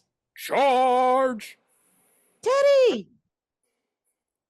Elaine starts screaming. Jonathan holds a handkerchief over her mouth. Einstein runs to the front door, switching the lights back off. Doctor, the cellar. Let go of me! Let go of me! The cellar door is open, and we see the shadows of the two men dragging Elaine down to the cellar. What's the matter? What's happening down there? The lights are switched back on, and we see Abby and Martha on the balcony coming out of their room. They're both dressed in black funeral clothes. What's the matter? What are you doing there? We caught a burglar, a sneak thief. Go back to your room. We'll call the police. They both come down the stairs. I'll handle this. Go back to your room. They stop at the top of the stairs, halted. Do you hear me? There's a more knocking at the door, followed by the doorbell. The two sisters start going down the stairs. Don't answer that. The doorbell rings again. Don't answer that! Elaine rushes through the cellar door screaming. She runs into Martha's arms, followed by Einstein. Let go of me! More knocking and ringing at the door. Abby goes and opens the door, and Mortimer enters the house. Where's Teddy? Is he upstairs? Elaine rushes to Mortimer and holds him by the neck. He pushes her away. Never mind that now, darling, please. He starts climbing the stairs, looking surprised at Martha. Clothes on. He notices Jonathan's presence and stops. Oh, what is that? What's that thing there that looks like a cigar store dummy? It's your brother, Jonathan, and this is Dr. Einstein. Aunt Abby, didn't I tell you not to let anybody in the house? Who did you say it was? It's your brother, Jonathan. Elaine grabs Mortimer's coat and starts talking to him. So do Abby and Martha. Since the three of them are talking together, it's impossible to understand what they're saying. I've come back home, Mortimer. I've come back home, Mortimer. I've come back home, Mortimer. Listen, it talks. Yes, I talk, Mortimer. Have you forgotten the things I used to do to you when you were tied to the bedpost? The needles under your fingernails. So traumatizing. Elaine grabs Mortimer's coat. Mortimer, Wait a minute. Holy mackerel, it is Jonathan. I'm glad you remember, Mortimer. Yeah, I remember. How could I forget you? Where'd you get that face? Hollywood? Jonathan wants to fight. Oh, don't you boys start quarreling again the minute you see each other. We invited Jonathan and Dr. Einstein to stay. What? Just for tonight. Oh, no, you don't. I'm staying here tonight. In fact, I'm staying here from now on. Mortimer, what about me? There's no room for anybody else in the house. Please, darling, just a moment. So take that little squirt and beat it. Now, where's Teddy? I've got to see him right away. Is he upstairs? He starts climbing the stairs. Yeah, Senor Brewster, we don't take up much room. Yanni can sleep on the sofa. And I'll sleep on the window seat. Nothing to... Window seat? Certainly not on the window seat. I'm going to sleep on the window seat. He crosses the room to sit on the window seat. I'm going to sleep on the window seat from now on. Mortimer! Now look, Jonathan. Now be a good fellow. Here's $10. Go and haunt yourself a hotel. Jonathan throws Mortimer's money on the floor. Mortimer tries to step on it, but instead he steps on Jonathan's foot. Mortimer, you know what I do to people who order me around? Me, Mr. Spinazzo, Mr. Spinazzo. What? What's going to happen to Mr. Spamascazzo? Mortimer takes a fork on the table and stabs Jonathan's leg with it. Yanni, we can't just leave Mr. Spaccacoda in the window seat, Yanni. Doctor, Doctor, I've completely lost track of Mr. Spinalzo. Wait, who's this Mr. Spinalzo? Hey, it's a friend of ours. Yanni was looking for him. Don't you bring anyone else in here. Now, come on, beat it, both of you. It's all right. It's all right, Yanni. While we're packing up, I'll tell you about where I think we can find Mr. Spaccacoda Spatchcock. Jonathan walks to the staircase and starts going upstairs, followed by Einstein. They stop before they reach the balcony. I'll take care of you, Mortimer, in just a little while. How do you like that? The guy stays away for 20 years and picks tonight of all nights to come back. Oh, Elaine, what are you doing here? She falls in his arms. Mortimer! What's the matter, darling? I almost got killed. Killed? Aunt Abby, Aunt Martha? Oh, no. Oh, no, it was Jonathan. He mistook her for a sneak thief. Martha just found the shoe on the table and seems very intrigued by it. It was worse than that. He's some kind of maniac. Abby also looks at the shoe and she seems intrigued. Martha whispers to her. I know, darling, I know. Oh, Mortimer, I'm afraid of him. Oh, darling, don't worry about it. I'm here now. Now, forget it. Abby whispers back to Martha, who put the shoe back on the table, and the sisters move away. We were married today. We were going over Niagara Falls in a barrel. Your brother tries to strangle me. A taxi's waiting. And now you want to sleep on a window seat?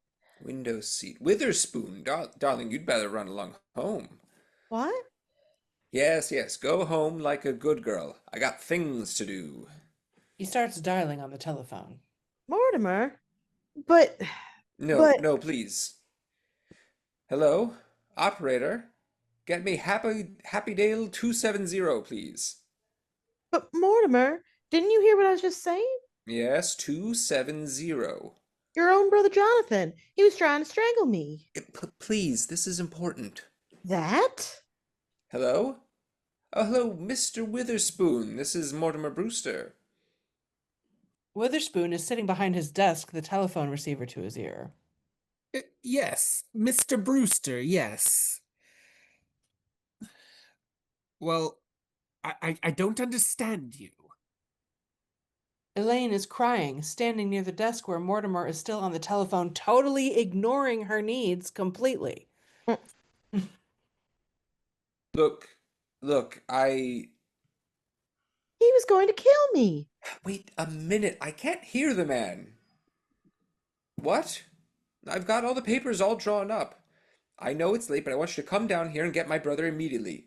It's got to be done. Please, darling, please. By the way, you've had the papers signed by your brother and the doctor, of course. Oh, the doctor. Oh, holy mackerel, I forgot the doctor.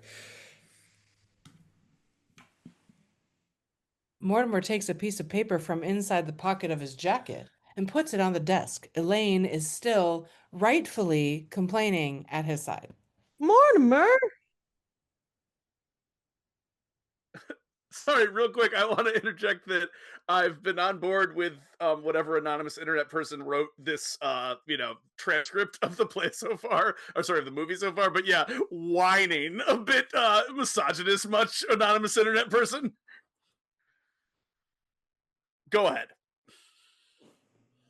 Please be quiet. Can't you see I've got to get a doctor? Hello? What kind of a doctor? Family doctor? You can take your honeymoon, your wedding ring, your taxi, your window seat, and put them in a barrel and push them all over Niagara Falls. She walks away from him, the bastard. Thank you, darling. Thank you. Look, why don't you come down here anyway? While you're getting here, I'll get Teddy's and the doctor's signatures both. The front door slams violently. Mortimer turns around. Yeah, Elaine? Yeah, I'll get both signatures. Yes, well, come down right away. He hangs up the phone. Elaine, what's the matter with her? We wonder. He stands up and runs across the room to the window seat. Oh, dear. He kneels on the window seat, looking at the open window. Elaine? Exterior, we have a large shot of Reverend Harper's residence. Elaine enters the front door and slams the door behind her. Mortimer is still looking out at the open window. Elaine! He enters back into the room and sits on the window seat. Oh, let me sit down. Let me think about this thing. Dr. Teddy, signature. Hoskins! He remains seated for a few seconds in deep thought, and he gives a quick look outside the window, standing up, and starts lifting the lid. The lid creaks. Mortimer seems very surprised by what he sees inside the seat. He opens the lid completely and lets it rest on the bottom of the window. Ye gods, there's another one! He closes the lid and walks across the room towards the kitchen door. Aunt Abby and Martha, come in here. We're busy. No, you come in here now. Abby, in funeral clothes, enters the room through the kitchen door. Yes, dear, what is it? Where's Elaine? Now, wait a minute. Didn't you promise me not to let anyone in the house while I was gone? Jonathan just walked in. I don't mean Jonathan. And Doctor, And I don't mean Dr. Einstein. Who is that in the window seat? he told you it's Mr. He Mr. is not Mr. Hoskins. He opens the window seat wide and lets the lid rest on the window. There. Abby looks inside, surprised. Who could that be? You're trying to tell me you've never seen that man before? I certainly am. Well, this is a fine how do you do. It's getting so anyone thinks he can walk in this house. Now, you look here, Aunt Abby. Don't you try and get out of this. That's another one of your gentlemen, and you know it. Mortimer, how could you say such a thing? That man's an imposter. And if he came here to be buried in our cellar, he's mistaken. Well, you admitted to me you put Mr. Hoskins in the window seat. Yes, I did. Well, this man couldn't have got the idea from Mr. Hoskins. Oh, no. By the way, where is Mr. Hoskins? He must have gone to Panama. What? You buried him? No, not yet. He's just down there waiting for the services, poor dear. We haven't had a minute with Jonathan in the house. Mortimer realizes the corpse could be a friend of Jonathan and closes the lid. Oh dear. We've always wanted to hold a double funeral, but I will not read services over a total stranger. She walks back into the kitchen and Mortimer catches her. A total stranger. And Abby, how can I believe you? There are 12 men down there. Some you admit you poisoned them. Yes, I did. But don't you think I'd stoop to telling a fib? But you don't think I'd stoop to telling a fib? Martha. Martha. Martha, what do you think has happened? A fib. Mortimer starts dancing around the room. Then he hears the door closing on the balcony and he sits on the window seat. We see Jonathan on the balcony. Going downstairs, Mortimer goes to him. Ja. Oh, This may interest you, Mortimer. I've decided that we're staying. And I've also decided that you're leaving. And I mean now. Listen, handsome, I'm in no mood to debate the question. Are you getting out or am I throwing you out on your ear? I've led a strange life, Mortimer. Abby comes in through the kitchen door, followed by Martha. Martha, you come straight along here. You just look and see what's in that window seat. Both Jonathan and Mortimer rush to the room and sit on the window seat. No. And Abby, don't. He stops when he realizes that Jonathan is sitting with him. He suddenly understands the situation and smiles to his brother and stands up. Jonathan, let Aunt Martha see what's in the window seat.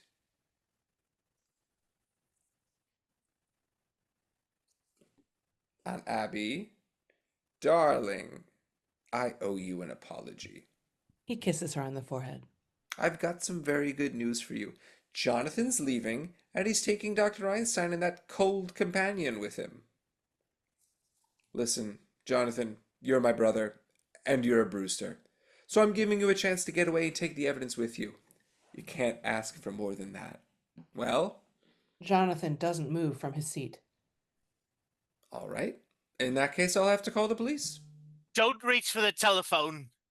Remember, what happened to Spinalzo can happen to you, too. Mortimer picks up the phone. Spinalzo? I knew he was a foreigner. Put down that telephone, Mortimer! Jonathan puts his hand in his pocket to take his gun. The doorbell rings and we see a policeman's shadow through the frosted glass. Jonathan stands up and Abby rushes to the door. Oh. She opens the door on O'Hara. He's smiling and he's got his stick in his hand. Hello. Oh, Officer O'Hara. I saw the lights on and thought you might have a sickness in the house. No. Oh, you've got company. I'm sorry I've disturbed you.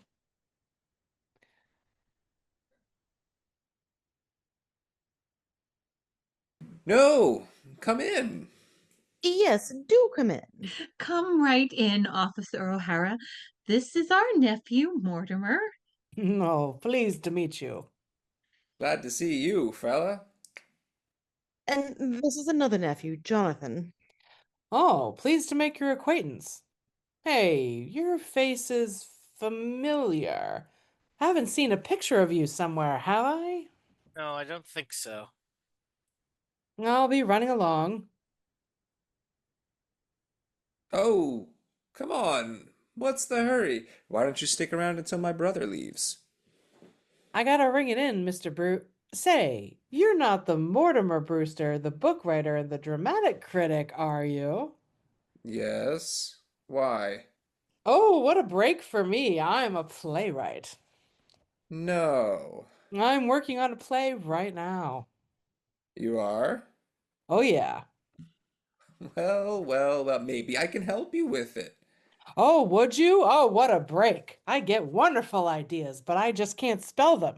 You can't. Oh, I can spell like the Dickens. Constantinople? Come on, let's go into the kitchen. All right. You can tell me all about it. Couldn't you whip up a sandwich for Officer O'Hara? I hope you don't mind eating in the kitchen, Officer O'Hara. And where else would you eat? They all enter the kitchen laughing, leaving Jonathan alone in the room. Mortimer lets them in, but comes back to the sitting room, closing the kitchen door behind him. See you in a moment. Now listen, Jonathan, this is your last chance. I'll keep O'Hara busy in the kitchen and give you a chance to get out. All three of you. You, Dr. Einstein, and Spinalzo. Mortimer? Now, if you don't leave here in 5 minutes, I'll bring in Officer O'Hara, and I'll introduce him to Mr. Spinalzo. He opens the lid to the window seat, but O'Hara comes into the room and Mortimer quickly closes the lid. Mr. Brewster, my play takes place in... I'll be right with you, O'Hara, right with you. Right with you. Just give me one moment. Mortimer closes the door behind O'Hara and turns to Jonathan. Now get going, all three of you. He enters the kitchen, closing the door behind him. Einstein arrives silently behind Jonathan and taps his shoulder. Jonathan turns quickly around, going to the kitchen door, back to Einstein. Doctor, this affair between my brother and myself has got to be settled. But Yanni, we've got enough trouble as it is. Come on, let's go. We're not going. We're going to sleep right here in this house.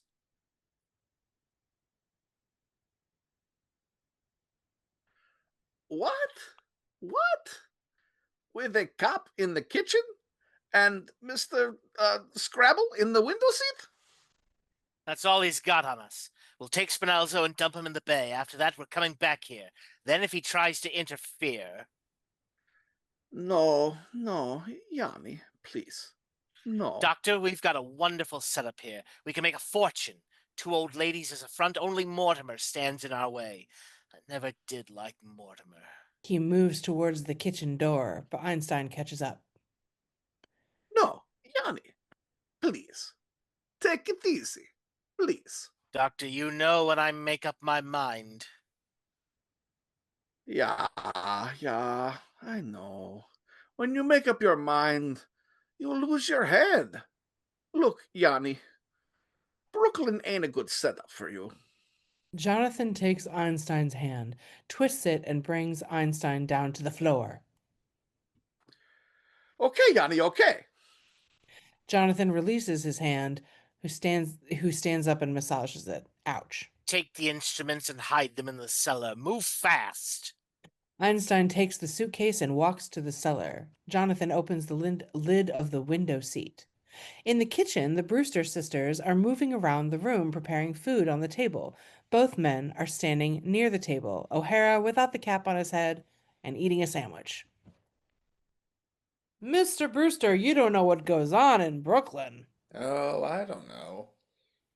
Oh, my mother was an actress. Legitimate? Oh, of course she was. She was my mother. Oh, excuse me. Peaches Latour was her name. The door to the cellar is open. Einstein rushes up from the cellar. He looks a bit frightened. Yanni! Yanni! Come quick! What's the matter? You know that hole in the cellar? Yes? Well, we got an ace in the hole. Jonathan looks towards the cellar. O'Hara is explaining something to Mortimer in the kitchen. It's no fly-by-night idea. I've been working on this thing for 12 years, since I was like 13. Mortimer, who had just heard the creaking of the lid of the window seat, turns back towards the policeman. Oh, you have? Oh, yeah. Well, rehash it in your mind. I'll be back in a minute. Oh, swell. I liked the first act. But I didn't tell you the first act, Mr. Brewster. Mortimer enters the empty sitting room. He goes to the window seat, opens it, and talks to the corpse. No, I thought I told you. He closes the lid, kneels on the seat, and looks through the window. Jonathan. Jonathan. Jonathan. Yes, Mortimer? What are you two still doing here? I thought I told you to beat it. We're not going. You're not going. No. Niet! You stay out of this. All right, you asked for it. Officer O'Hara? Coming! Mortimer comes back to the middle of the room. Now, if you tell O'Hara what's in the window seat, I'll tell him what's down in the cellar. Cellar? There's an elderly gentleman down there who seems to be very dead. What were you doing down in the cellar? What is he doing down in the cellar? Now what are you going to tell O'Hara? O'Hara comes into the room from the kitchen. Hey, your aunt's heard my opening. It's swell. They want to hear the rest. Shall I bring him in here? No, you can't do that now. You'd better ring in. Oh, the heck with the ringing in. You got me rolling now. I want to tell you the whole plot. You know, you can't tell me in front of these two fellas. They wouldn't appreciate it. Huh. Lowbrows, huh? Let's go someplace we can be alone. I'll meet you there later.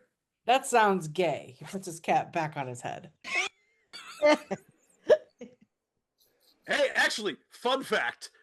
Cary Grant is widely credited, closeted bisexual, widely credited as being the first person to use the word gay, meaning having sex with men, in the movie Bringing Up Baby. Okay, says O'Hara to that fact. Say, how about the back room at Kelly's? Yeah, oh yeah. Kelly's? Yeah, let's go there. Yeah, fine place for bohemian atmosphere. Genius at work. He escorts O'Hara to the front door. You ring in and I'll meet you at Kelly's. Oh, that's fine. Why don't you both go down in the cellar? Well, that's all right with me. No. There's a much more literary atmosphere in Kelly's, I assure you. Okay. We'll meet later. This opening will just kill ya. He opens the door and starts going out. You will. I'm waiting till you be born, you see, and the doctor comes in. Oh, the doctor. Yeah. Yeah. Now, look, you ring in and I'll see you later. Okay. You won't stand me up, will you, Mr. Brewster? No. This is a great play. You'll really like it. I'll see you down there. Can't wait. Mortimer closes the door. Doctor, where are those papers? Ah, there they are. He goes to the desk to pick up his papers and turns to Jonathan and Einstein. Oh, you're smug, aren't you? You think you've got it over me, but you haven't. You think I'm afraid to go to the police about Spinalzo because you've got a hold of Hoskins? Well, I'm not.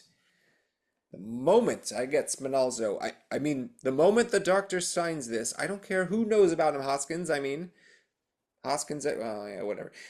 You better feel the same way about Spinalzo. Yes, Spinalzo! He starts running upstairs. Where are you going? To the doctor. Where do you... Oh.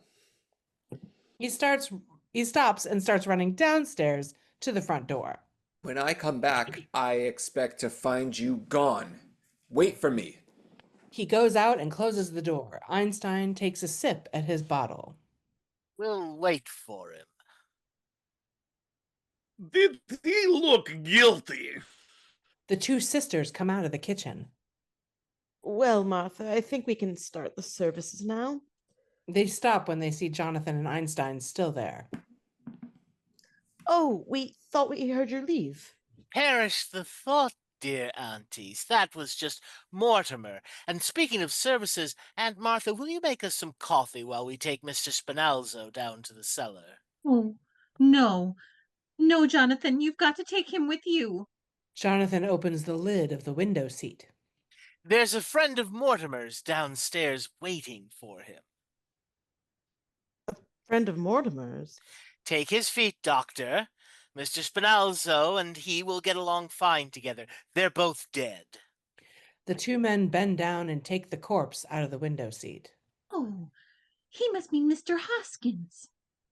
Bob Hoskins? The two men stand up and look at the sisters. Jonathan comes closer to them. You know about what's down there? Of course we do. And he's no friend of Mortimer's. He's one of our gentlemen.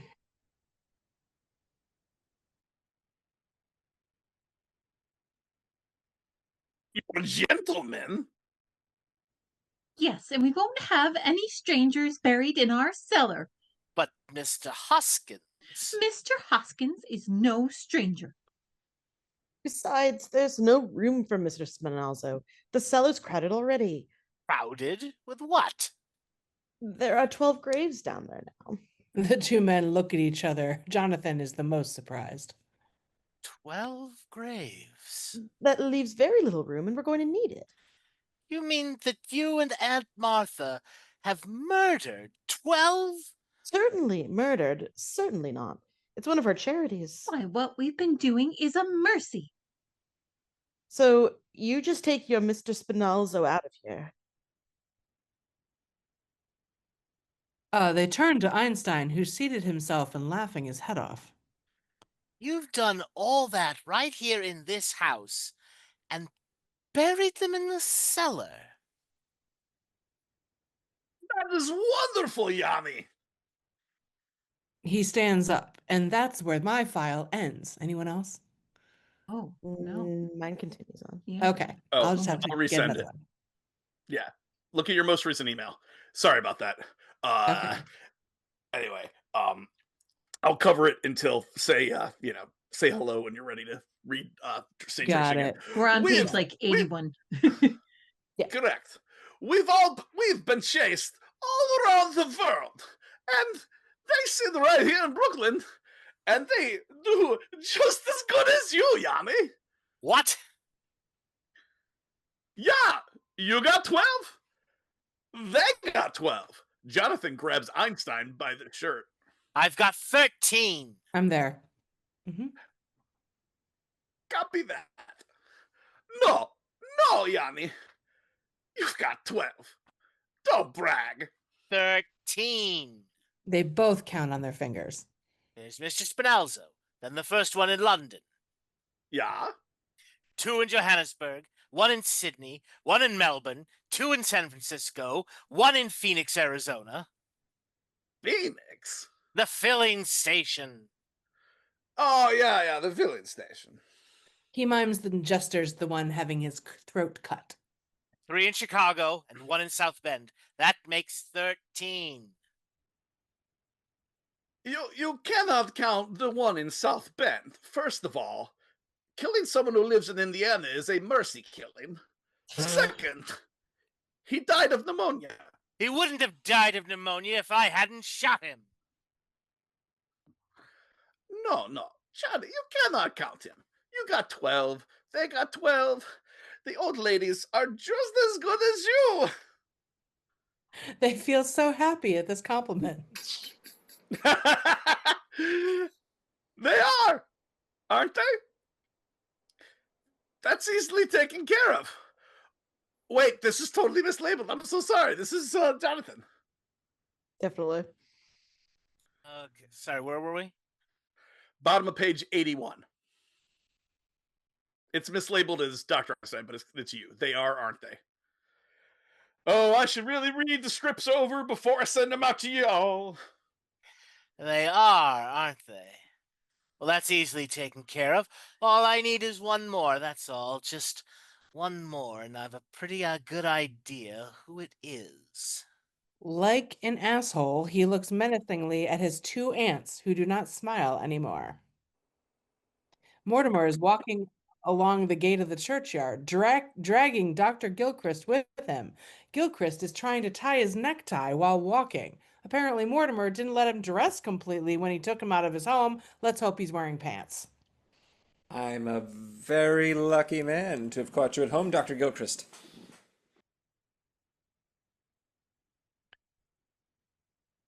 McFly, I forget if I told you I cast you as this guy. This is most irregular. Most irregular. I'm sorry to have dragged you out of bed, but you see, you're the only one who can help me. I know Teddy blows bugles, but I can't commit a man to an institution just on that. Well, if you only had a little talk with him, I assure you you'd be convinced by him. Here's the house. They're hearing hymns sung by the Brewster sisters. There goes Hoskins. Who? Mortimer, embarrassed, doesn't want to explain to the doctor who Hoskins is. What did I say? He moves the doctor to the entrance of the churchyard. Now you better wait. Here? Yes, I'll bring Teddy out, but you see, I wouldn't want to alarm the old ladies, seeing a doctor and everything. You wait here, huh? In the cemetery? Yeah, that'll be good. It's Halloween. Oh, don't worry about that. Halloween, the pixies won't be out till after midnight. Now, look, you wait here, make yourself comfortable, pull up a tombstone. I'll be right back. He moves away to the house, passes near the taxi, still waiting. 2250. What? 2250. Oh, yeah, looks good on you. He hasn't stopped walking. Goes into the house. The driver who has been following him stops near the entrance of the house. Yeah. Not my outfit. The meter. Looks good on me. You owe 2250 already. Gilchrist is waiting, frozen, slightly frightened, probably because he's in a graveyard, then back to the entrance of the house, near where the driver is still standing. Teddy and Mortimer come out of the house. Teddy is back in his President Roosevelt garb. Did you give him a 21-gun salute? Yes, with a Maxim silencer. Hey, you. $5 more and you'll own the cab. Mortimer and Teddy don't stop walking, and the driver keeps following. No thanks, it wouldn't fit me.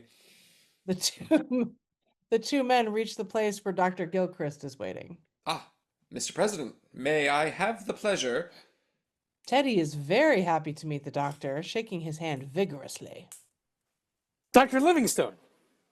Livingstone? Well, that's the doctor. That's what he presumes. Mr. President, the doctor would like to have a few similar sounding words with you in private. Certainly. Knock, knock, knock. Welcome to Washington, Doctor. He shakes his hand again and puts his arm around the doctor's shoulders, moving him into the churchyard. Arlington is beautiful at this time of year, is it not, Doctor? Yes, indeed. The doctor seems a little frightened. Mortimer remains alone with the papers in his hand. We still hear the hymns sung by the Brewster sisters in the background. Well, now that's that. Gives me a chance to rest. Talking about rest, he sits down on a tombstone. Reverse shot on Reverend Harper's house. Elaine opens the window of her room. Back to Mortimer seated on his tombstone. A little further behind him, we see Teddy and the doctor talking. Well, so far so good. He stands back up. Not so good. He runs to Elaine's window. The cab driver looks at the scene with intrigued eyes. Mortimer is now outside Elaine's window. Do you or do you not love me? Oh, Elaine. Elaine, how can you say such a thing? Darling, of course I love you. Do you? Elaine starts singing "The Love Is Gone" from Muppet Christmas Carol. Just kidding, you don't have to. Mortimer takes her in his arms. Yes, darling. Hey, then why have you been treating me the way you have? Oh, Elaine. Elaine, Elaine, darling, I love you so much I can't go through with our marriage. Have you suddenly gone crazy? No, no, I don't think so. But it's only a matter of time. Now look, darling, you wouldn't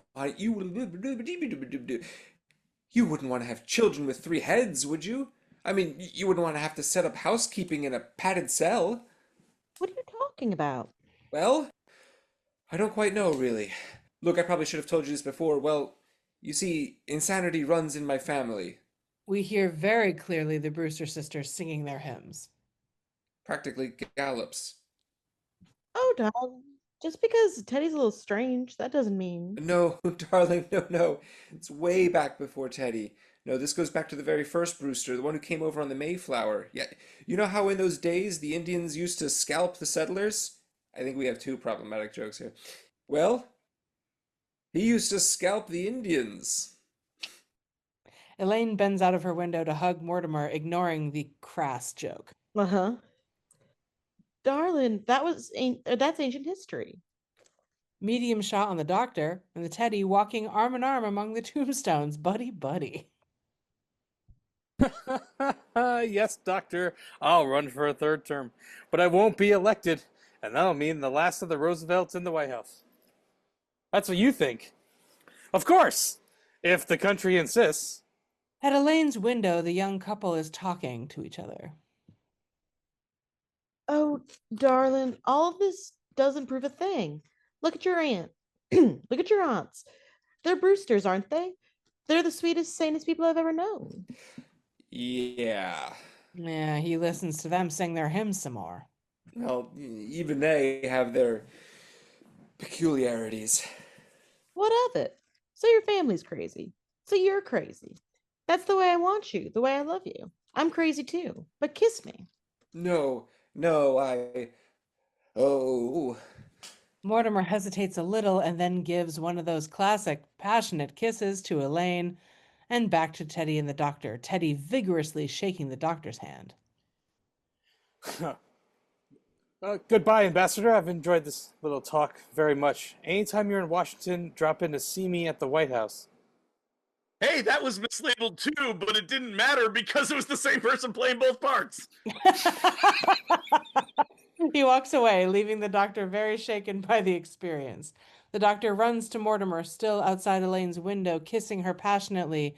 The doctor loudly clears his throat and attracts attention. You have those doctor papers for me? Those doctors, because I'm the doctor and you're the doctor papers. Go away. Oh, the Mortimer papers. suddenly realizes what the fuck's going on. Yes. Yes. He pulls the papers from his pocket and gives them to the doctor. I'll enjoy committing him to any place.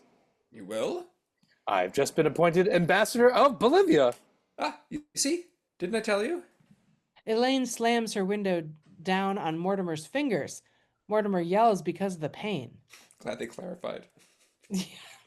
The doctor looks up from the papers. Elaine also shut the shade, shutting the room completely off from the outside world. No, don't worry about that. Just go on signing the papers. Oh dear. Thank you. Mm-hmm. In the sitting room, there's the window seat where just Mr. Spinozzo's hat rests. From the open cellar door, Martha is coming out, followed by Abby. They are still dressed for a funeral. All right. We'll we'll find out whose house this is. I'm warning you, you'd better stop it. There's no use doing what you're doing because it'll just have to be undone. And Abby, go to bed. It's a terrible thing to bury a good Methodist with a foreigner. I do want to Mortimer ask comes- Aunt Abby, I do want to ask Aunt Abby, because I think the folks watching this on YouTube later will wonder, is that a giant piece of cheese in your hands? Oh, no, it's a puzzle piece sorter. Uh. I didn't realize it was in frame. Sorry. Mortimer comes rushing into the rooms with papers in his hand. Hello. Mortimer, where have you been? Oh, I was getting some paper signed. Is Teddy in his room?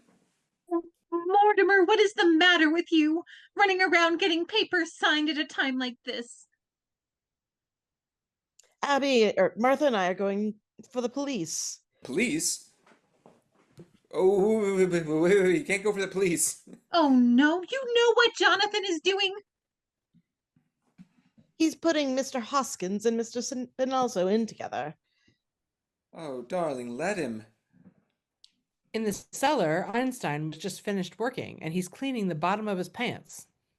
We notice he's wearing Mr. Spinalzo's shoes, which I thought he lost one, but that's fine. A shovel is resting on the wall near him. This is all fixed up all nice now. Nice and smooth, like a lake. The president will be very proud of his Panama Canal. Oh, yummy. Bed feels good already. You know, we didn't get any sleep for 48 hours. Johnny walks behind him carrying a shovel. He puts the shovel down against the wall and starts going up the stairs. You're forgetting, Doctor. What? In the sitting room, Mortimer is trying to calm his aunts down. Now look, if Jonathan and Mr. Spinalzo aren't out of this house before morning, we're going for the police. The police? Wait, where's it? I lost it.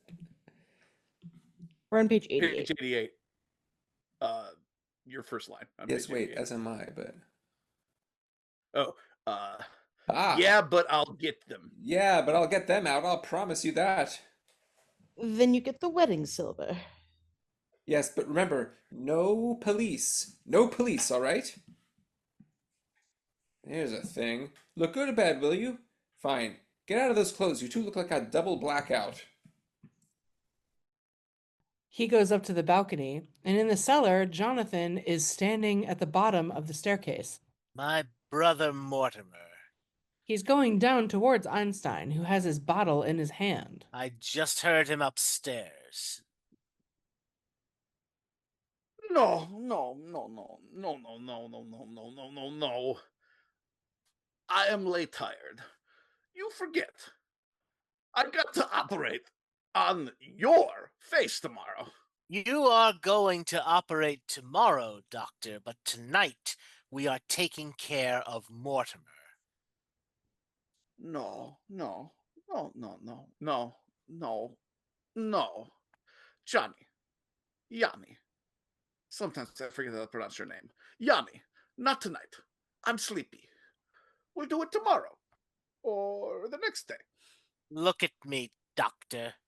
You can see that it's got to be done, can't you?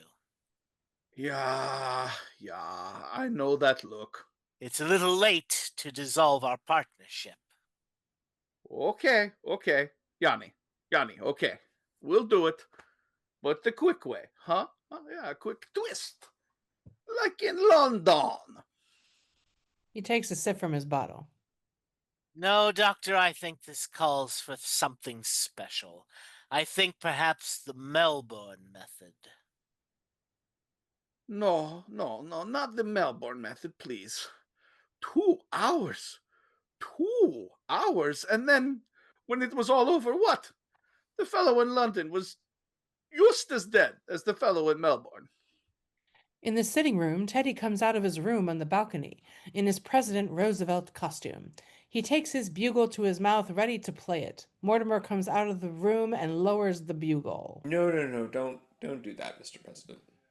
But I cannot sign any proclamation without consulting my cabinet. Mortimer puts the papers in front of his eyes. This must be secret. Teddy takes the papers and looks at them. A secret proclamation. How unusual. Yes, it's the only way we can outsmart The other fella. Who's the other fellow? That's the secret. Oh, I see. Very clever. Well, if it's a secret proclamation, it has to be signed in secret. Of course, Mr. President. I'll have to put on my signing clothes. You you already have them on, Mr. President. Oh, so I have. Wait here. He goes back to his room and closes the door. Einstein appears at the bottom of the stairs. Hey, Mr. Brewster, I'm excited to see how you interpret your next line, which is clearly a typo.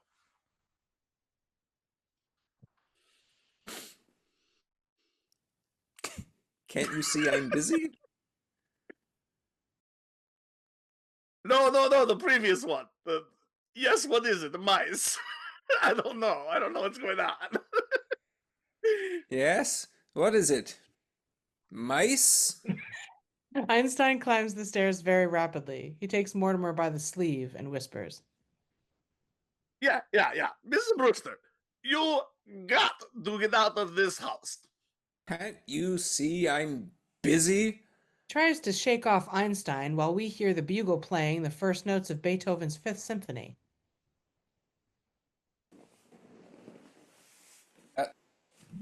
Da, da, da, da.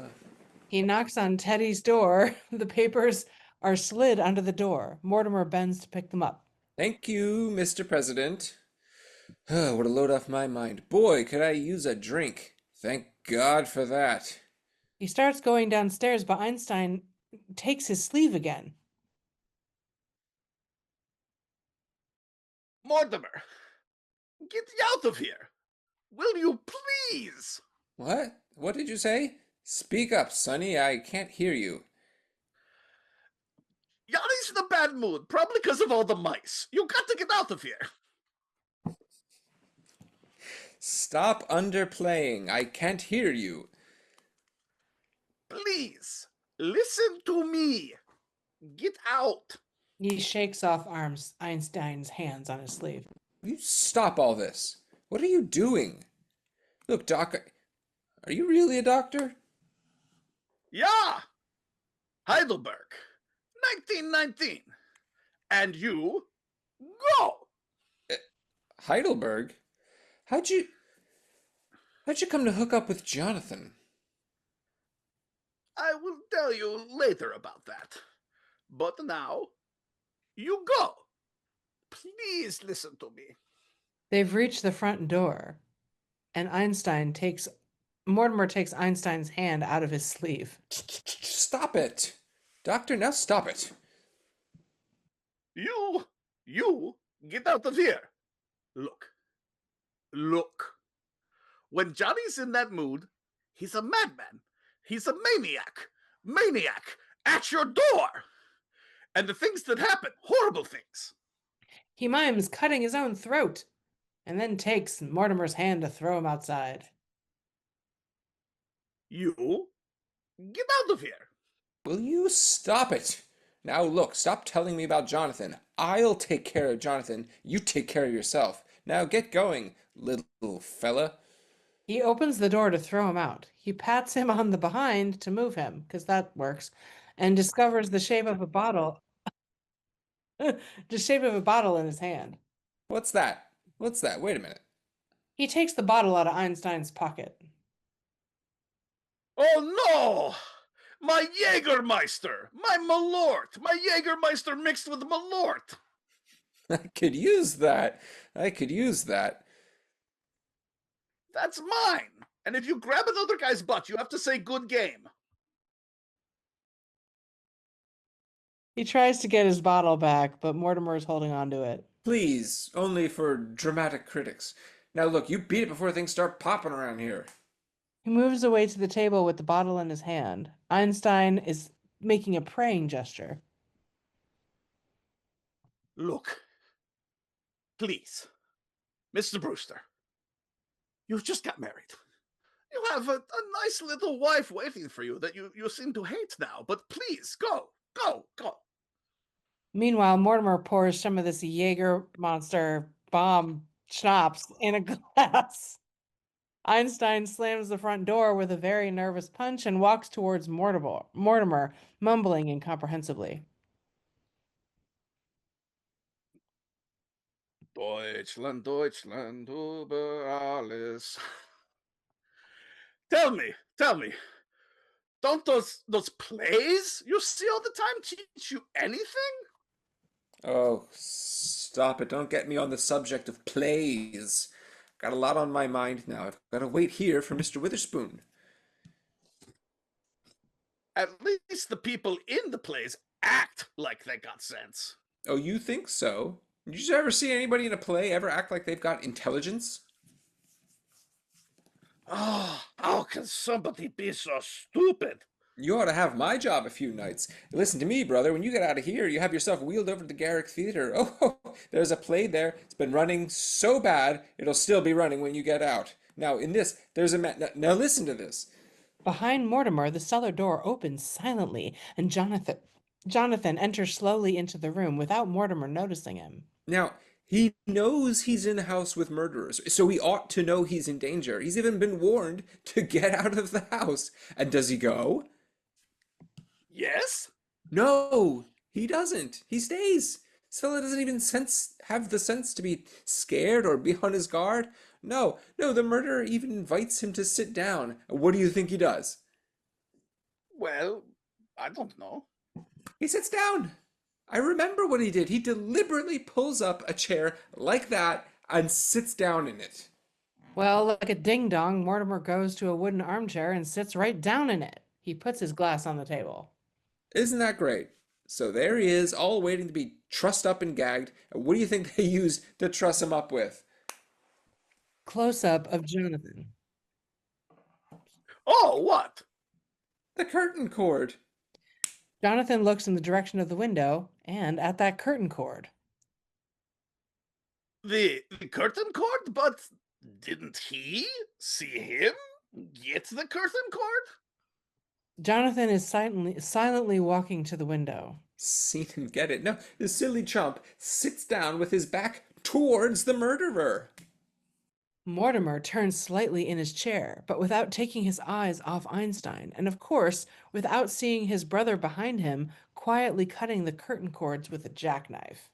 All he has to do is look around, but does he? No. Jonathan still cuts those cords, menacingly. No. Look, you see here, Brother Heidelberg, in a play, or even in a movie, or for that matter, a fella never sees or hears anything. No, that's right. Jonathan folds the jackknife and puts it in his pocket. He prepares the cords he has just cut. Einstein takes a napkin from the table. But what does he do? What does he do? Well, the big chump sits there. This fella's supposed to be bright. He sits there.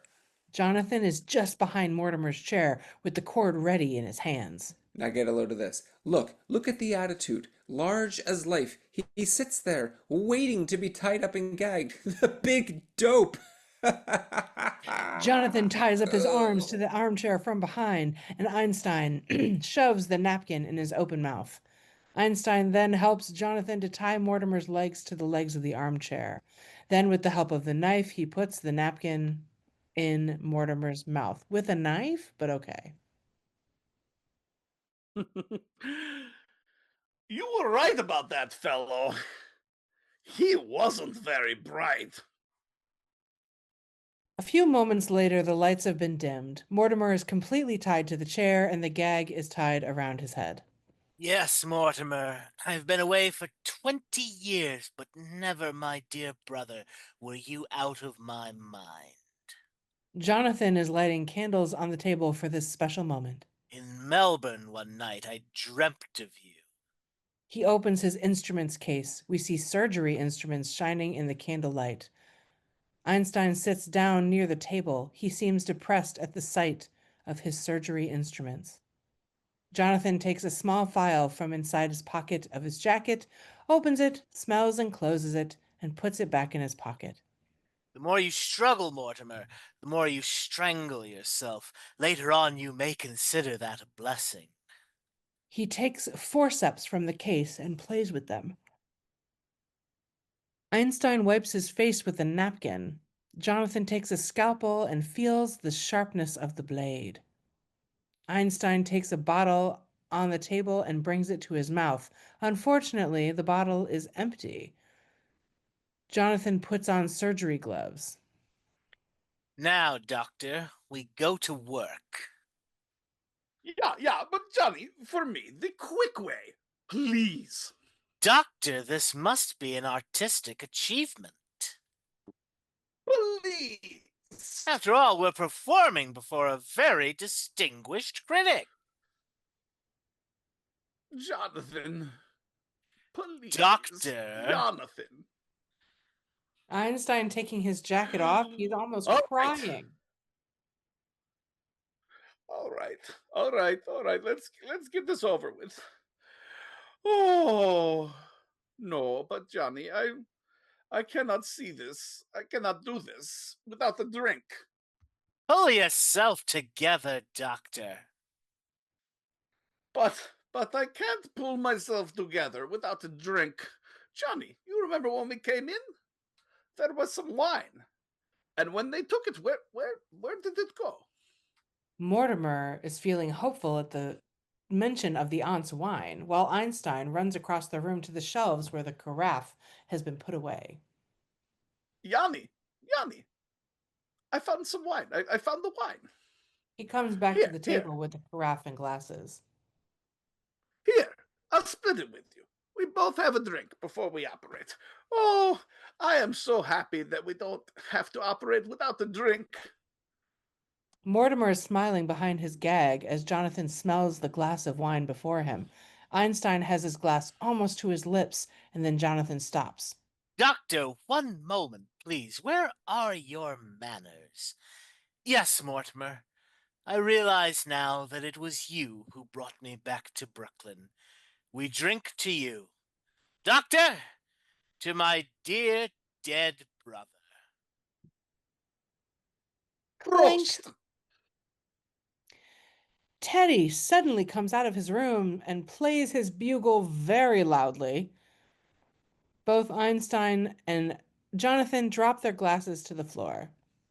Teddy goes back to his room and slams the door immediately, the grandfather clock chiming once. Mortimer seems disappointed, of course, and he moves back and forth in his chair, moaning. That idiot! He goes next. That's all. He goes next. No, not Teddy, please. Now we'll get to him later. No, not Teddy. We won't get to him at all. Now we have to work fast, the quick way. Oh, the quick way. Oh, yes. If it has to be, then the quick way. Yes, I'll help you with it. They start getting instruments out of the case. At the front door, we see the shadow of a policeman behind the glass ringing the doorbell. Jonathan and Einstein stop what they're doing.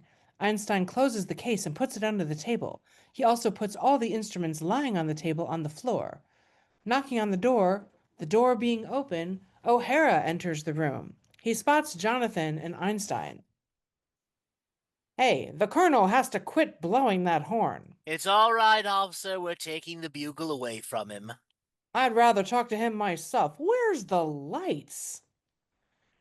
He finds a switch by the door and switches the lights on. He goes to the stairs and starts mounting them. When he hears Mortimer moaning, he goes down and walks towards Mortimer. Hey, you stood me up. I've been waiting for you for over an hour at Kelly's. What happened to him? Oh, nothing. He was explaining the play he saw the other night, and that's what happened to the poor man in the play. Oh, I see.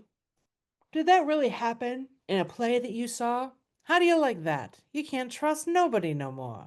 They practically stole that from the second act of my play. You know, the second act. Well, maybe I better start at the beginning. Einstein starts mounting the stairs and Jonathan stands up at the bottom of them. Huh? Oh, yeah, sure. He starts to put his hand on Mortimer's face to take off his gag. Einstein runs upstairs, followed by Jonathan. No, wait. You've got to hear the plot. Let me take this jacket off. My mother's sitting there, making up, see? And like a flash, suddenly out of the clear sky, the door comes open and a man with a black mustache comes in. On the stairs behind O'Hara, Jonathan takes his jackknife out of his pocket and opens it. He turns to my mother and he says, Miss Peaches Latour, will you marry me? That's the first scene. My mother doesn't tell him they're married. That's the surprise. Einstein, who has seen the knife, tries to stop Jonathan, but Jonathan keeps on walking slowly downstairs. What a kick! All right, 25 years pass. Well, in the meantime, there's me, growing into a magnificent specimen. So what do? I join the police force and become one of New York's finest. Well, I'm cleaning out the crooked laundry, see?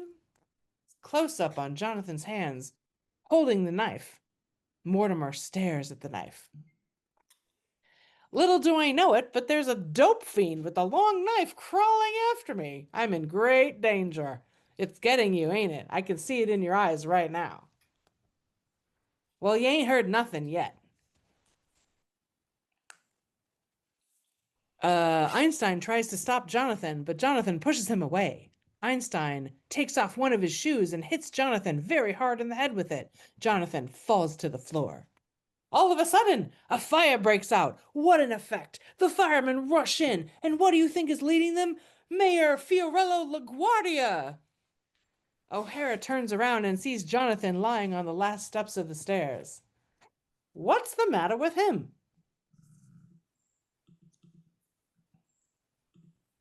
Dr. Einstein knows better.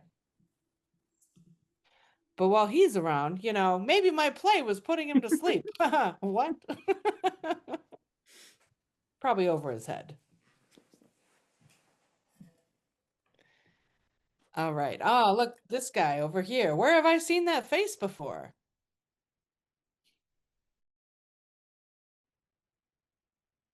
He kneels beside Jonathan's body, and O'Hara returns to Mortimer.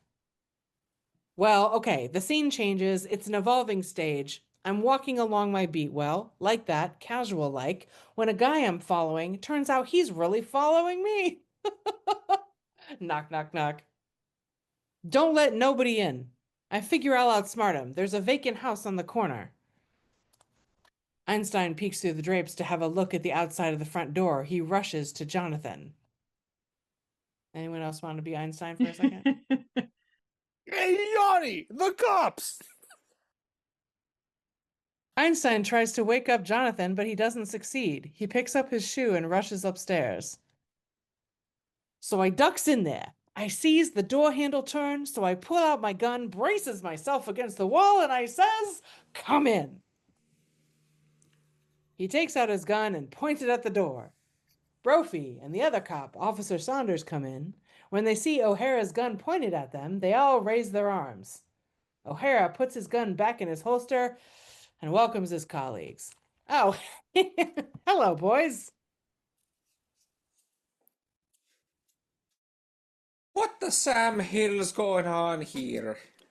Well, Sarge, what do you think? This is Mortimer Brewster, and he's going to help me write my play.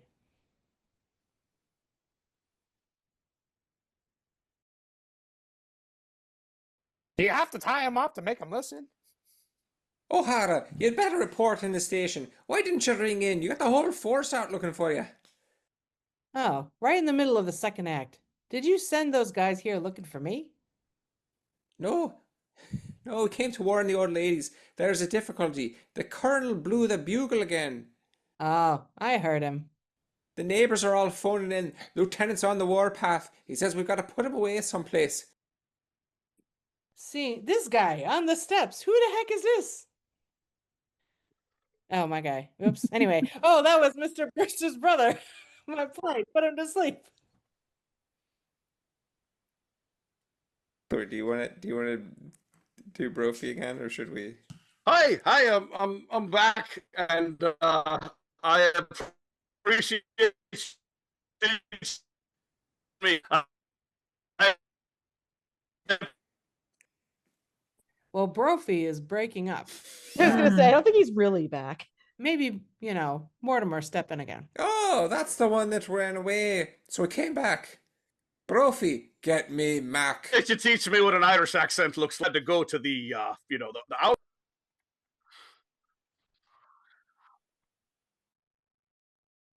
Haven't you got yourself in a mess? You're 2 hours overdue at the station. I'd better let him know that I found you. Also, thank you to Mortimer for teaching me what an Irish accent sounds like. O'Hara bends to Jonathan and shakes him. Hey, that wasn't that bad, was it? Meaning my play, my genius.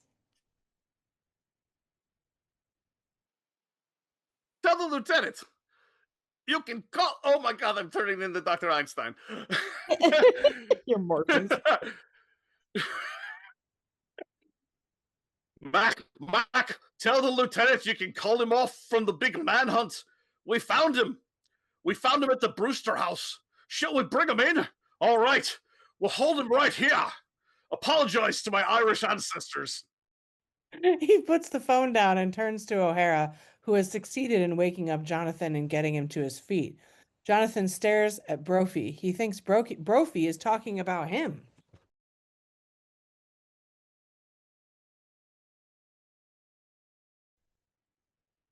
The lieutenant is on his way over. So I've been turned in, eh? All right, you've got me. I suppose you and my stool pigeon brother will split the reward. Reward? Reward? Yes, reward. Now I'll do some turning in.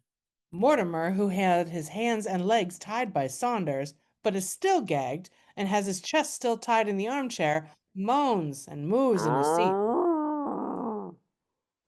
Oh, wait a minute, Mr. Brewster. You think my aunts are sweet, charming old ladies, don't you? Well, there's 13 bodies buried in the cellar. Yes, 13! Mortimer jumps on his chair, trying to scream through his gag. Since he can't succeed to get off the chair, he stands up, still gagged and tied, to the back of the chair, running around with this weird chair on his back. It's really great physical comedy that works amazingly in this format. Oh yeah, great. Mortimer reminds me of a very old episode of our Shadow radio play where you wrote where the description was like, if this had been a TV show, it would have spent all its money on this scene, but it's radio. Anyway. And now Brophy says, Be careful. Be careful what you say about your aunts. They happen to be friends of ours. I'll show them to you. Don't you make any trouble for them. You hear me, laddie? Mortimer walks between Brophy and Jonathan and tries to say something to Brophy through his gag. Something. Saunders, behind Mortimer, keeps untying him. Never mind, Mr. Brewster. Leave it to me. I'll take care of him. You come down to the cellar. Now, wait a minute.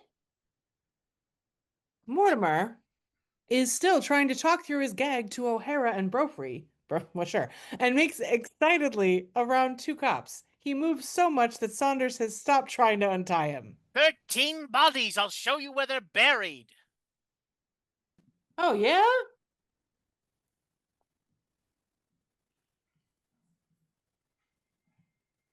Maybe I'll go down to the cellar with him. Hey, boss? On with him, O'Hara. Yes, come to the cellar. He grabs O'Hara's hand and drags him to the cellar door. Well, look, I mean, do I have to? It looks kind of creepy down there.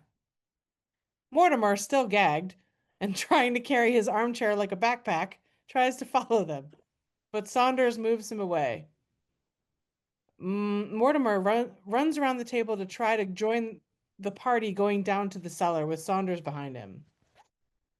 Sorry, maybe I don't want to go down to the cellar with him. Oh, O'Hara, go down to the cellar with him. Mortimer then goes to O'Hara, but O'Hara doesn't realize Mortimer is coming to him to prevent him going down to the cellar. Now, please, Mr. Brewster, I'll tell you about the rest of my play later. I know how eager you are. He pushes Mortimer away.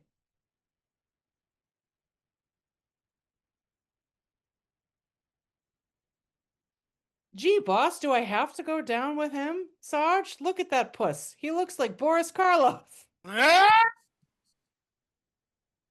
Hearing that, Jonathan screams, or, man of many accents, jumps on O'Hara and puts his hand around his throat. Oh no, Joe, no, Sarge! The three cops and Jonathan start fighting. A fist comes out of the battle and hits Mortimer on the chin. He staggers back to the center of the room and falls on the floor. We see Einstein cautiously appearing on the landing of the upper floor of the house. He slowly comes down the stairs. Down in the sitting room, the fight goes on. Saunders falls on his back and Jonathan jumps on him. O'Hara, in his turn, jumps on Jonathan. Behind them, Mortimer is slowly getting up, trying to get rid of his ropes. Everything is just going freaking haywire down here. Mortimer tries to get rid of his gag and slowly moves away from the battle. Look out! Look out, Patrick Murphy O'Hara, look out! He's got a gun! I got him, Pat. Look out! Fight! Go on and fight! Mortimer climbs up a few steps and sits down. That's enough. That's enough. Everybody off. Pat? Patrick Seamus O'Hara, look out! Mortimer gets his cigarette case from his pocket. Taking a cigarette, he puts the case back in his pocket while he hears the noise of the battle still going on below. Amazing. Such a fine day, too. All I did was cross the bridge and I was in Brooklyn. Amazing, amazing, amazing. He lights his cigarette. Behind Mortimer on the wall, we see shadows of the men fighting, and we see various objects falling all around Mortimer. Don't bother me now. O'Hara is projected on the wall below the staircase near the place where Mortimer is quietly seated. Buddy, you could use this in the third act. Oh yeah, I've got something better than this. Let me tell you. Oh shit. Jonathan breaks a chair on his back. O'Hara staggers slightly. I'll see you later. He goes back in the battle. Jonathan gives him a heavy punch. O'Hara falls in the window seat, closing the lid over himself in his fall. Back to Mortimer, still quietly smoking his cigarette, seated on the same step. He takes papers out of his pocket. I got the papers signed. There, they're all signed. What do I care? Go ahead. Fight. O'Hara cautiously lifts the lid of the window seat, but seeing a chair flying in his direction, he slams it back shut. The chair hits the window seat and breaks into small pieces. Mortimer puts the papers back into his pocket. I better call up and see if Witherspoon's left. He puts his hand through the banister of the staircase to take the telephone, but he can't reach it. Telephone. Hey. At this very moment, Jonathan comes smashing on the wall below the staircase. He grabs the telephone, lifting it up as if to throw it to the cops, bringing it within easy reach of Mortimer's hand. I'll get every one of you. I hate cops. I'll brain the first one that comes near me. Mortimer picks up the telephone handset and starts dialing.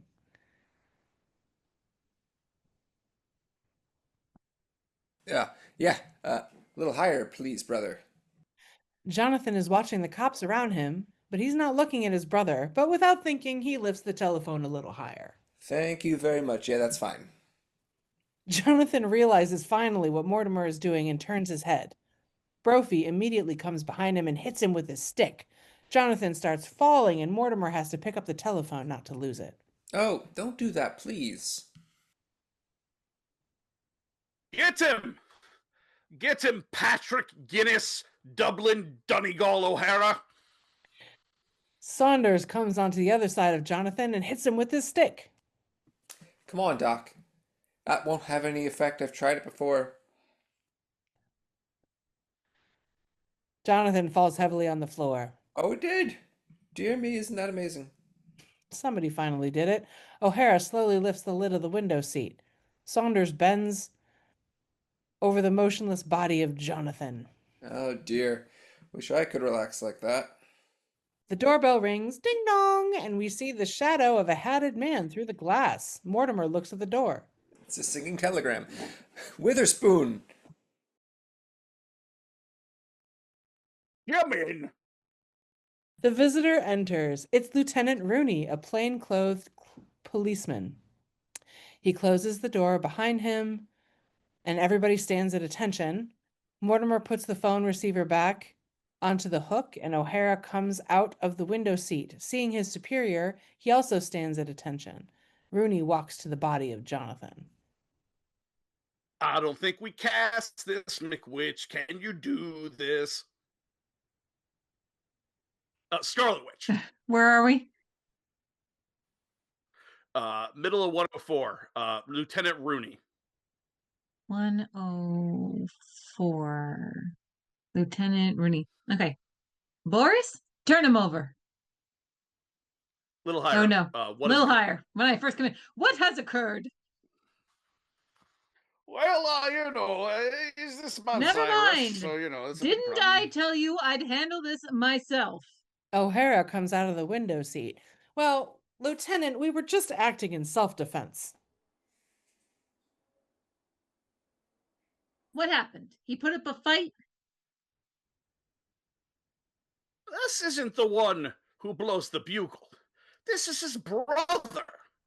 He tried to kill Patrick County Clare Belfast O'Hara. All I said was he looked like Boris Karloff. Boris, turn him over. Saunders turns Jonathan over, and both the lieutenant and Brophy bend to the face of Jonathan. Yeah, so we kind of think he might be wanted somewhere. Oh. You kind of think he's wanted somewhere. If you guys can't look at the circulars we put up in the station, you can at least read short detective stories. Certainly he's wanted somewhere. In Indiana!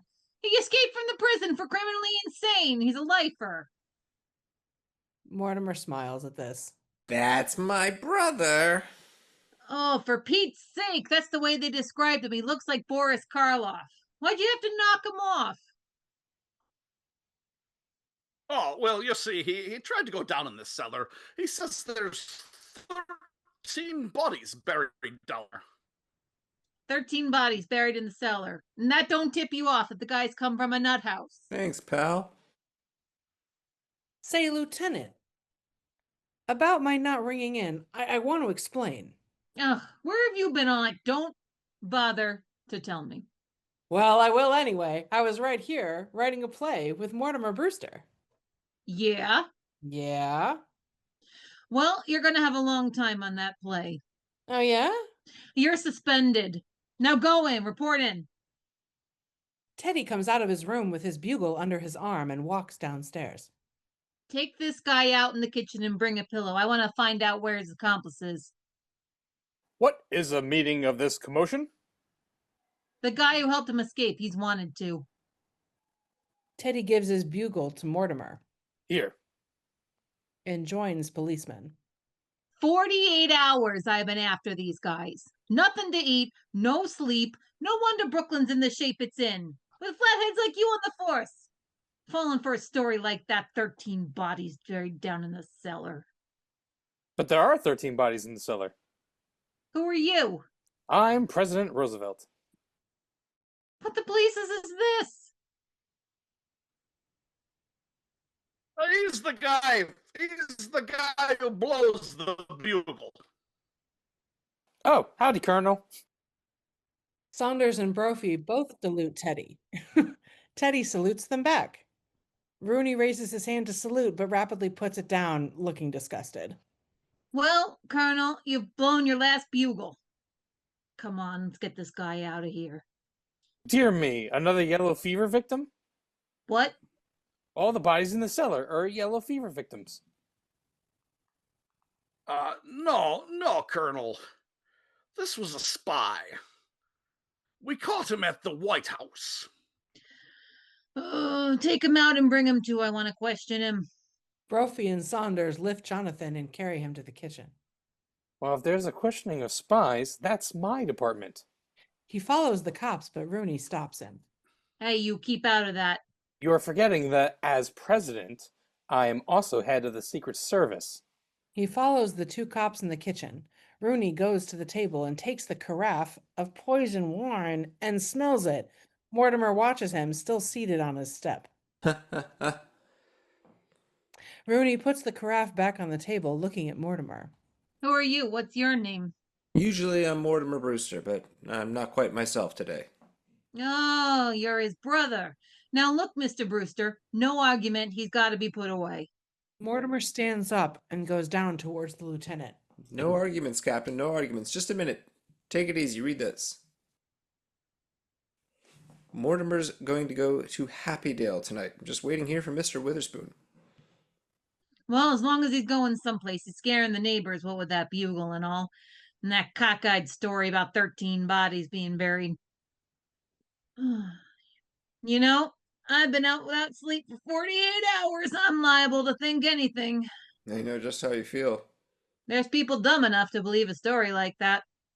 Last year there was a crazy guy who started a murder rumor. I had to dig up half-acre plot before I could prove. Oh, what's this? What's the matter? These papers are no good. Why not? He signed it Theodore Roosevelt. Okay. Mortimer looks at the papers with horror and takes them back. Meanwhile, the cab driver is seated with O'Hara and Witherspoon standing on either side of him. Is your cab engaged? Yeah! And I'm losing dough every minute. You got me offers? I'm Mr. Witherspoon of Happydale Sanitarium. I have come here to collect a Brewster. I would like you to drive us back to the sanitarium. He walks to the entrance of the house. O'Hara stays with the cab driver. I knew this would end up in a nut house. We like to think of it as a rest home. Back in the sitting room, Witherspoon enters. We hear voices talking excitedly and see people in some large alcove in the back of the room between the cellar door and the grandfather clock. Mr. Brewster? Mr. Brewster! We see Brophy talking. Mr. Witherspoon is here. Witherspoon slams the door. In the alcove, Mortimer, Rooney, and Teddy are having an argument. Mortimer still has the bugle in his hand. Supposing the spy steals this document and finds the name Theodore Roosevelt on it. Think what that would mean to the safety of the nation. Rooney holds the document for Teddy, who has a pen in his hand. No, it's chicanery. Oh, wasting time. Saunders approaches his lieutenant. He's come too. He's ready to talk. Hold him till I get there. Yes, sir. He moves back to the kitchen. Yeah, let me explain. The name Brewster is code for Roosevelt. Code for Roosevelt. Yes, don't you see? Take the name Brewster, take away the B, and what have you got? Rooster. And what does a rooster do? It crows. It crows. And where are you hunting in Africa? On the veldt. There you are. Roosevelt. Mortimer gives a quick look to Rooney. Genius. My compliments to the boys in the code department. Hey, that's all right. Do that again for me. Never mind. Give me that pen. This was fun. He signs the paper under Rooney's supervision. Now, all I gotta do is Witherspoon.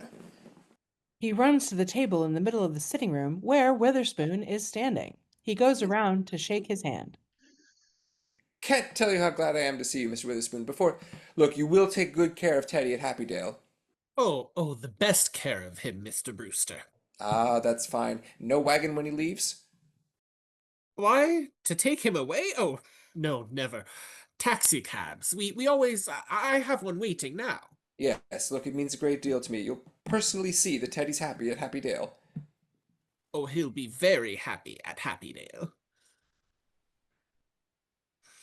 You know, sometimes I envy some of our patients, you know. Secretly, of course. Oh, you do? It must be a nice place, because I've never been to Happydale. Oh, you never can tell. Oh, this is a particularly happy moment for me tonight, Mr. Brewster. Yes, I've never met a dramatic critic, and I've been so anxious to. Oh, the woods are full of them. Oh, I have here something that will explain what we're trying to do out there at Happydale. He has a booklet coming out of his pocket. But a pamphlet about Happydale? Oh, no, no, no. It's a play, something I've been working on for some time now. When Mortimer sees Witherspoon flipping the pages of his booklet, he becomes frightened. It's a dramatization of many of the little incidents that have happened here at Happydale. Captain? Captain? Captain? Rooney, who is checking the documents signed by Teddy, turns around. Now, I want you to read this very carefully. I want you to be just as harsh as you like. I shan't mind, you know. Rooney comes toward them with the documents. Captain, this is Mr. Witherspoon. Oh, oh yes, he'll be very happy at Happydale. Come, my boy. Witherspoon takes Rooney's arm, and Rooney pushes him away. What is this? No, no, no, no, Mr. Witherspoon, you got it wrong. This is Captain Rooney. The police? Oh, holy gravy pot pie. I'm sorry. Rooney gives the papers to Witherspoon. I'm sure. Here are the papers all signed. Now you can take them away, Super. Teddy joins them. I'll be in my office vetoing some bills. Mr. President, I have good news for you. Your term of office is over. Is this March the 4th? Practically. Let's see. Oh, now I go on my hunting trip to Africa. Well, I must get started immediately. Teddy starts walking away, but he stops suddenly and gives Witherspoon a suspicious look. Is he trying to move into the White House before I've moved out? Who, Mr. President? Taft. No, no, no, Teddy, this isn't Mr. Taft. It's Mr. Witherspoon. He's going to be your guide to Africa. Oh, bully. Wait right here. I'll bring down my equipment. Oh, what a happy man. Teddy starts going upstairs, and he meets Abby and Martha coming down.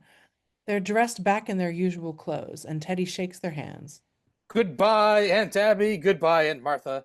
I'm on my way to Africa. Isn't it wonderful?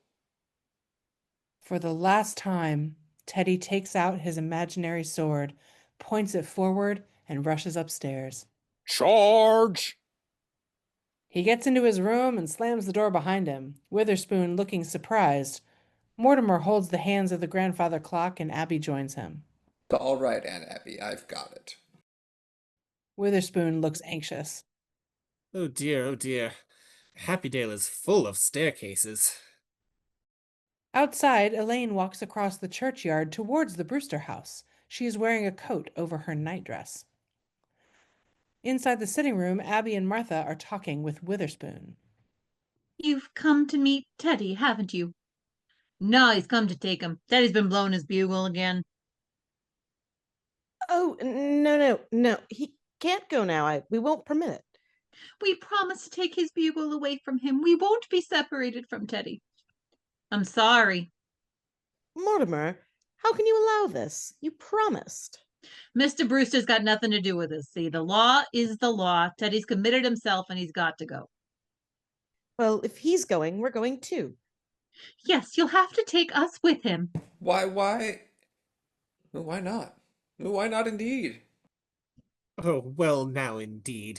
It's sweet of them to want to go, but it's quite impossible. We never take sane people at Happydale. Mortimer comes very close to Witherspoon, trying to mime to induce Witherspoon to take his aunts. Oh, no. Oh, these two little sane people mixed up with all the others, they'll get lost in the shuffle. You could arrange that. Oh, no. Just put them in and they'll get all mixed up. Oh, no. Too dangerous. Dissension, jealousy. Elaine has now reached the Brewster house and opens a window. We hear Lieutenant Rooney. Now let's be sensible, ladies. Rooney talks to the Brewster sisters. Here I am, wasting my time when I could be doing some serious work. You know, ladies, there are still murders to be solved in Brooklyn. It ain't only this bugle blowing and neighbors being afraid of them, but things are going to get worse. We're liable to have to dig up your cellar. Our cellar? Yeah. Oh. Yeah, Teddy's been telling around that there's 13 bodies buried in the cellar. But there are 13 bodies in our cellar. Witherspoon, who is looking at something on the table, looks up very surprised at what he just heard. Behind the window in the drapes where she's hiding and eavesdropping, Elaine is surprised too. Rooney smiles and becomes serious. What? Yes, you just ask our nephew, Mortimer. Mortimer blows the bugle very loudly. Rooney puts his hands on his ears, and Mortimer rushes upstairs yelling, "Charge!" Mortimer reaches the balcony. Teddy comes out of his room looking intrigued. Isn't that amazing? Now, Mortimer, you behave yourself.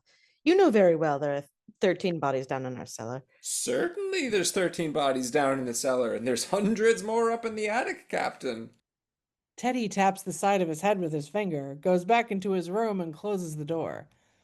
Mortimer tries to indicate by mime that his aunts are plain crazy. What is this? Elaine is peeking in from behind the drapes. You mustn't mind, Mortimer. Saunders comes to his lieutenant. How about it, Lieutenant? I'll be right there. He's been a little strange all day. Well, right now, I wouldn't know what is and what ain't strange anymore. I'll better have a look in that cellar. I'll tell you what we'll do, Captain. I'll bring my bodies down from the attic, and you get yours down from the cellar, and we'll get them all together, and we'll send them to Happydale. He sings those last words, trying to mime to Rooney that his aunts are still crazy. No, you wouldn't have to dig. The graves are all marked. We put flowers on them every Sunday. Mortimer walks downstairs. Flowers? Sure, I put neon lights on mine.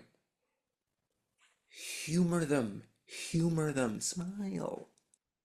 Rooney is not understanding what Mortimer's trying to tell him, but Witherspoon is catching the drift. What? There's one down there, a Mr. Spinalzo. Hasn't got it yet. Doesn't belong here and who's going to have to leave. But the other 12 are our gentlemen. Your gentlemen. Oh, you'd like mine better. None of mine are gentlemen. You mustn't mind him at all. He got married today. There is a happy dale far, far away. There is a happy dale far away. While singing, Mortimer makes signs to Rooney and Witherspoon, and finally, Rooney understands what Mortimer's trying to tell him, that his aunts are crazy. Yep. He got it. It's amazing. Look, Super, do you think you can't find room for the ladies? Just the ladies? He looks at Mortimer. Mortimer stops clowning and becomes serious. Just the ladies, not me. How about it, Super? Well, of course, they'd have to be committed.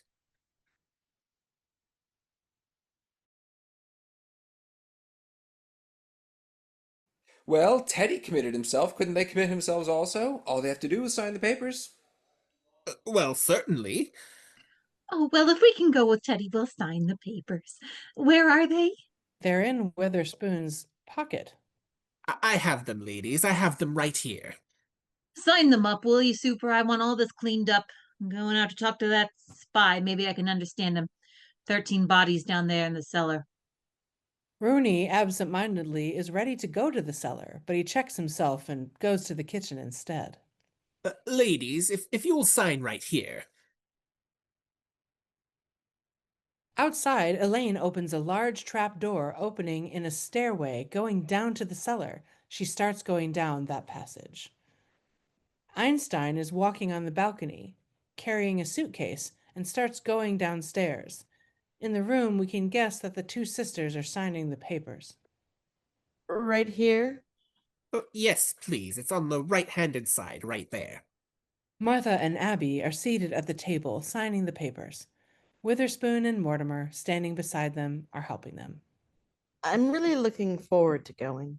The neighborhood here has changed, so Yes, especially since they won the old pennant thing. Oh.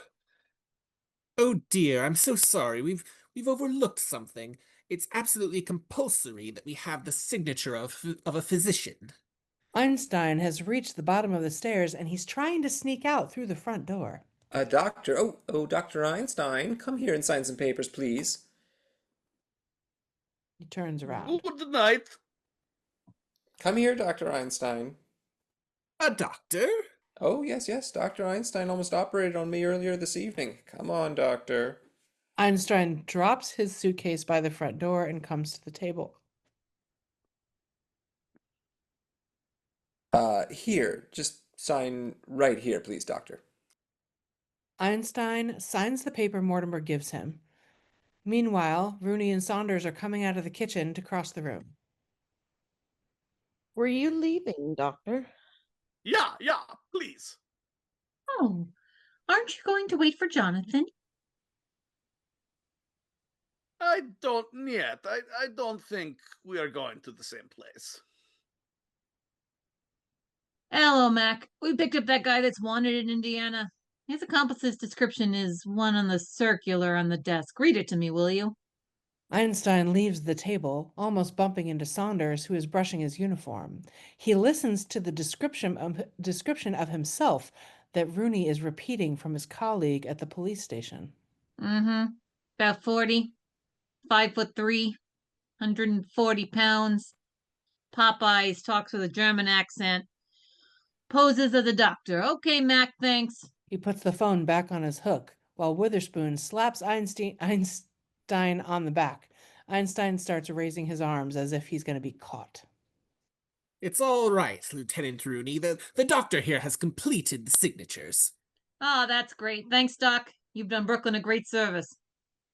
He shakes Einstein's hand and slaps his back. Einstein cannot believe his luck. He rushes to the door.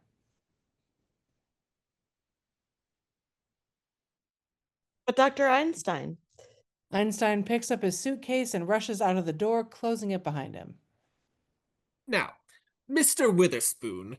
No, you're Mr. Witherspoon. I'm Mr. Brewster. Oh, it's contagious, yes. It's your turn. Now, don't play games. No, you sign as next of kin. Oh, next of kin, why didn't you say so? I'm all confused, don't mind me. Teddy appears on the balcony, all dressed up in his colonial costume, but without the helmet. Mr. Witherport. Spoon. Mortimer picks up a spoon on the table and gives it to Witherspoon. Come up and pack my duffel. Duffel? Yes, duffel. Pack his duffel. He's a president, you know. Oh! And bring along my bugle. Witherspoon looks at the table where the bugle is, and then at Mortimer. Mortimer makes a little agreement. President. Witherspoon picks up the bugle and walks upstairs. He stops after a few steps, as if hesitating. Don't charge. Mortimer and Witherspoon are exchanging faces. Martha and Abby are whispering in each other's ear. Mortimer, we're really very worried about something. Now, darling, don't be worried. Me too, Mortimer. Well, of course, darling. You will both be very happy at Happydale, will you? Oh, yes, dear. We're very happy about the whole thing, but that's just it. We don't want anything to go wrong. Well, what could go wrong? Mortimer, will they investigate those signatures? Oh, no, they will look up Dr. Einstein. But it's not his signature, dear. It's yours. Mine? You see, you signed as next of kin. Well, what's wrong about that, darling? Well, Martha, you tell him now. Well, dear. What, dear? You're not really a Brewster. Huh? What? Your mother came to us as a cook, and you were born about 3 months afterwards. And she was such a sweet woman and such a good cook. He didn't want to lose her. So brother married her. Your real father was a cook too. He was a chef on a tramp steamer. You mean I'm not really a Brewster? Oh, Oh, darling, don't feel so badly about it. I'm sure it won't make any difference to Elaine. He yells several whooping cries and then kisses them both very affectionately. Then he rushes to the window, jumps into the open window seat, opens the drapes, and yells outside. Elaine! Elaine, where are you? Can you hear me? I'm not really a Brewster. I'm the son of a sea cook. We hear Elaine screaming. She comes running upstairs from the cellar. Mortimer!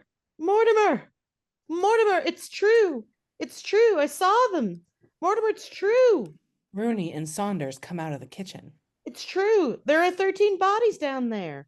Mortimer tries to make her shut up and only succeeds by kissing her very passionately on the mouth. Right on. What's all this screaming about? Mortimer just keeps on kissing her. Right on. Way past her bedtime. With his mouth still pressed on her, he lifts her and carries her across the room to the front door. Quiet. But Mortimer. Goodbye. He opens the door and rushes outside. The two sisters come to the door waving goodbye. Bye. Goodbye, darling. What is all this? They're going on their honeymoon. Well, they're off to a flying start. Outside, Mortimer comes out of the house, still carrying Elaine with his mouth pressed on her. O'Hara, and the cab driver, who were chatting together, jump up and look at the strange couple. Mortimer, still carrying Elaine, moves along the house with the cab driver following him. So I pull my gun at, this guy. Not you, cab driver. Oh no, I'm supposed to say hey, and then Mortimer's supposed to say what? Mm-hmm. What? I really did see. Alone two cabs. Huh? I mean, the meter! The meter! Elaine eventually comes out of her hysteria, which is a bad word to use here. Okay. She puts her arms around Mortimer and talks to him in a very sweet voice. Oh, Mortimer. They kiss very tenderly. The cab driver seems closer to the couple and looks in their closed-eyed faces. Oh, Mortimer! Mortimer turns to him. Oh, we're going to Niagara Falls. Call me a cab, dear. Yes, love. The cab driver realizes his mistake and checks himself. But, Mr. Brewster! No. I'm not a Brewster. I'm the son of a sea cook. He lifts a very surprised Elaine on his shoulder and runs through the churchyard towards Reverend Harper's house. Charge! The cab driver puts his hands to his face, then takes them away and yells, And I'm not a cab driver. I'm a coffee pot. with one hand on his cap and the other hand extended to his side, he mimes a coffee pot. There we go. In the background, we see Mortimer entering the house with Elaine still on his shoulder. The cab driver drops his arms and walks back to his taxi. Fade to black.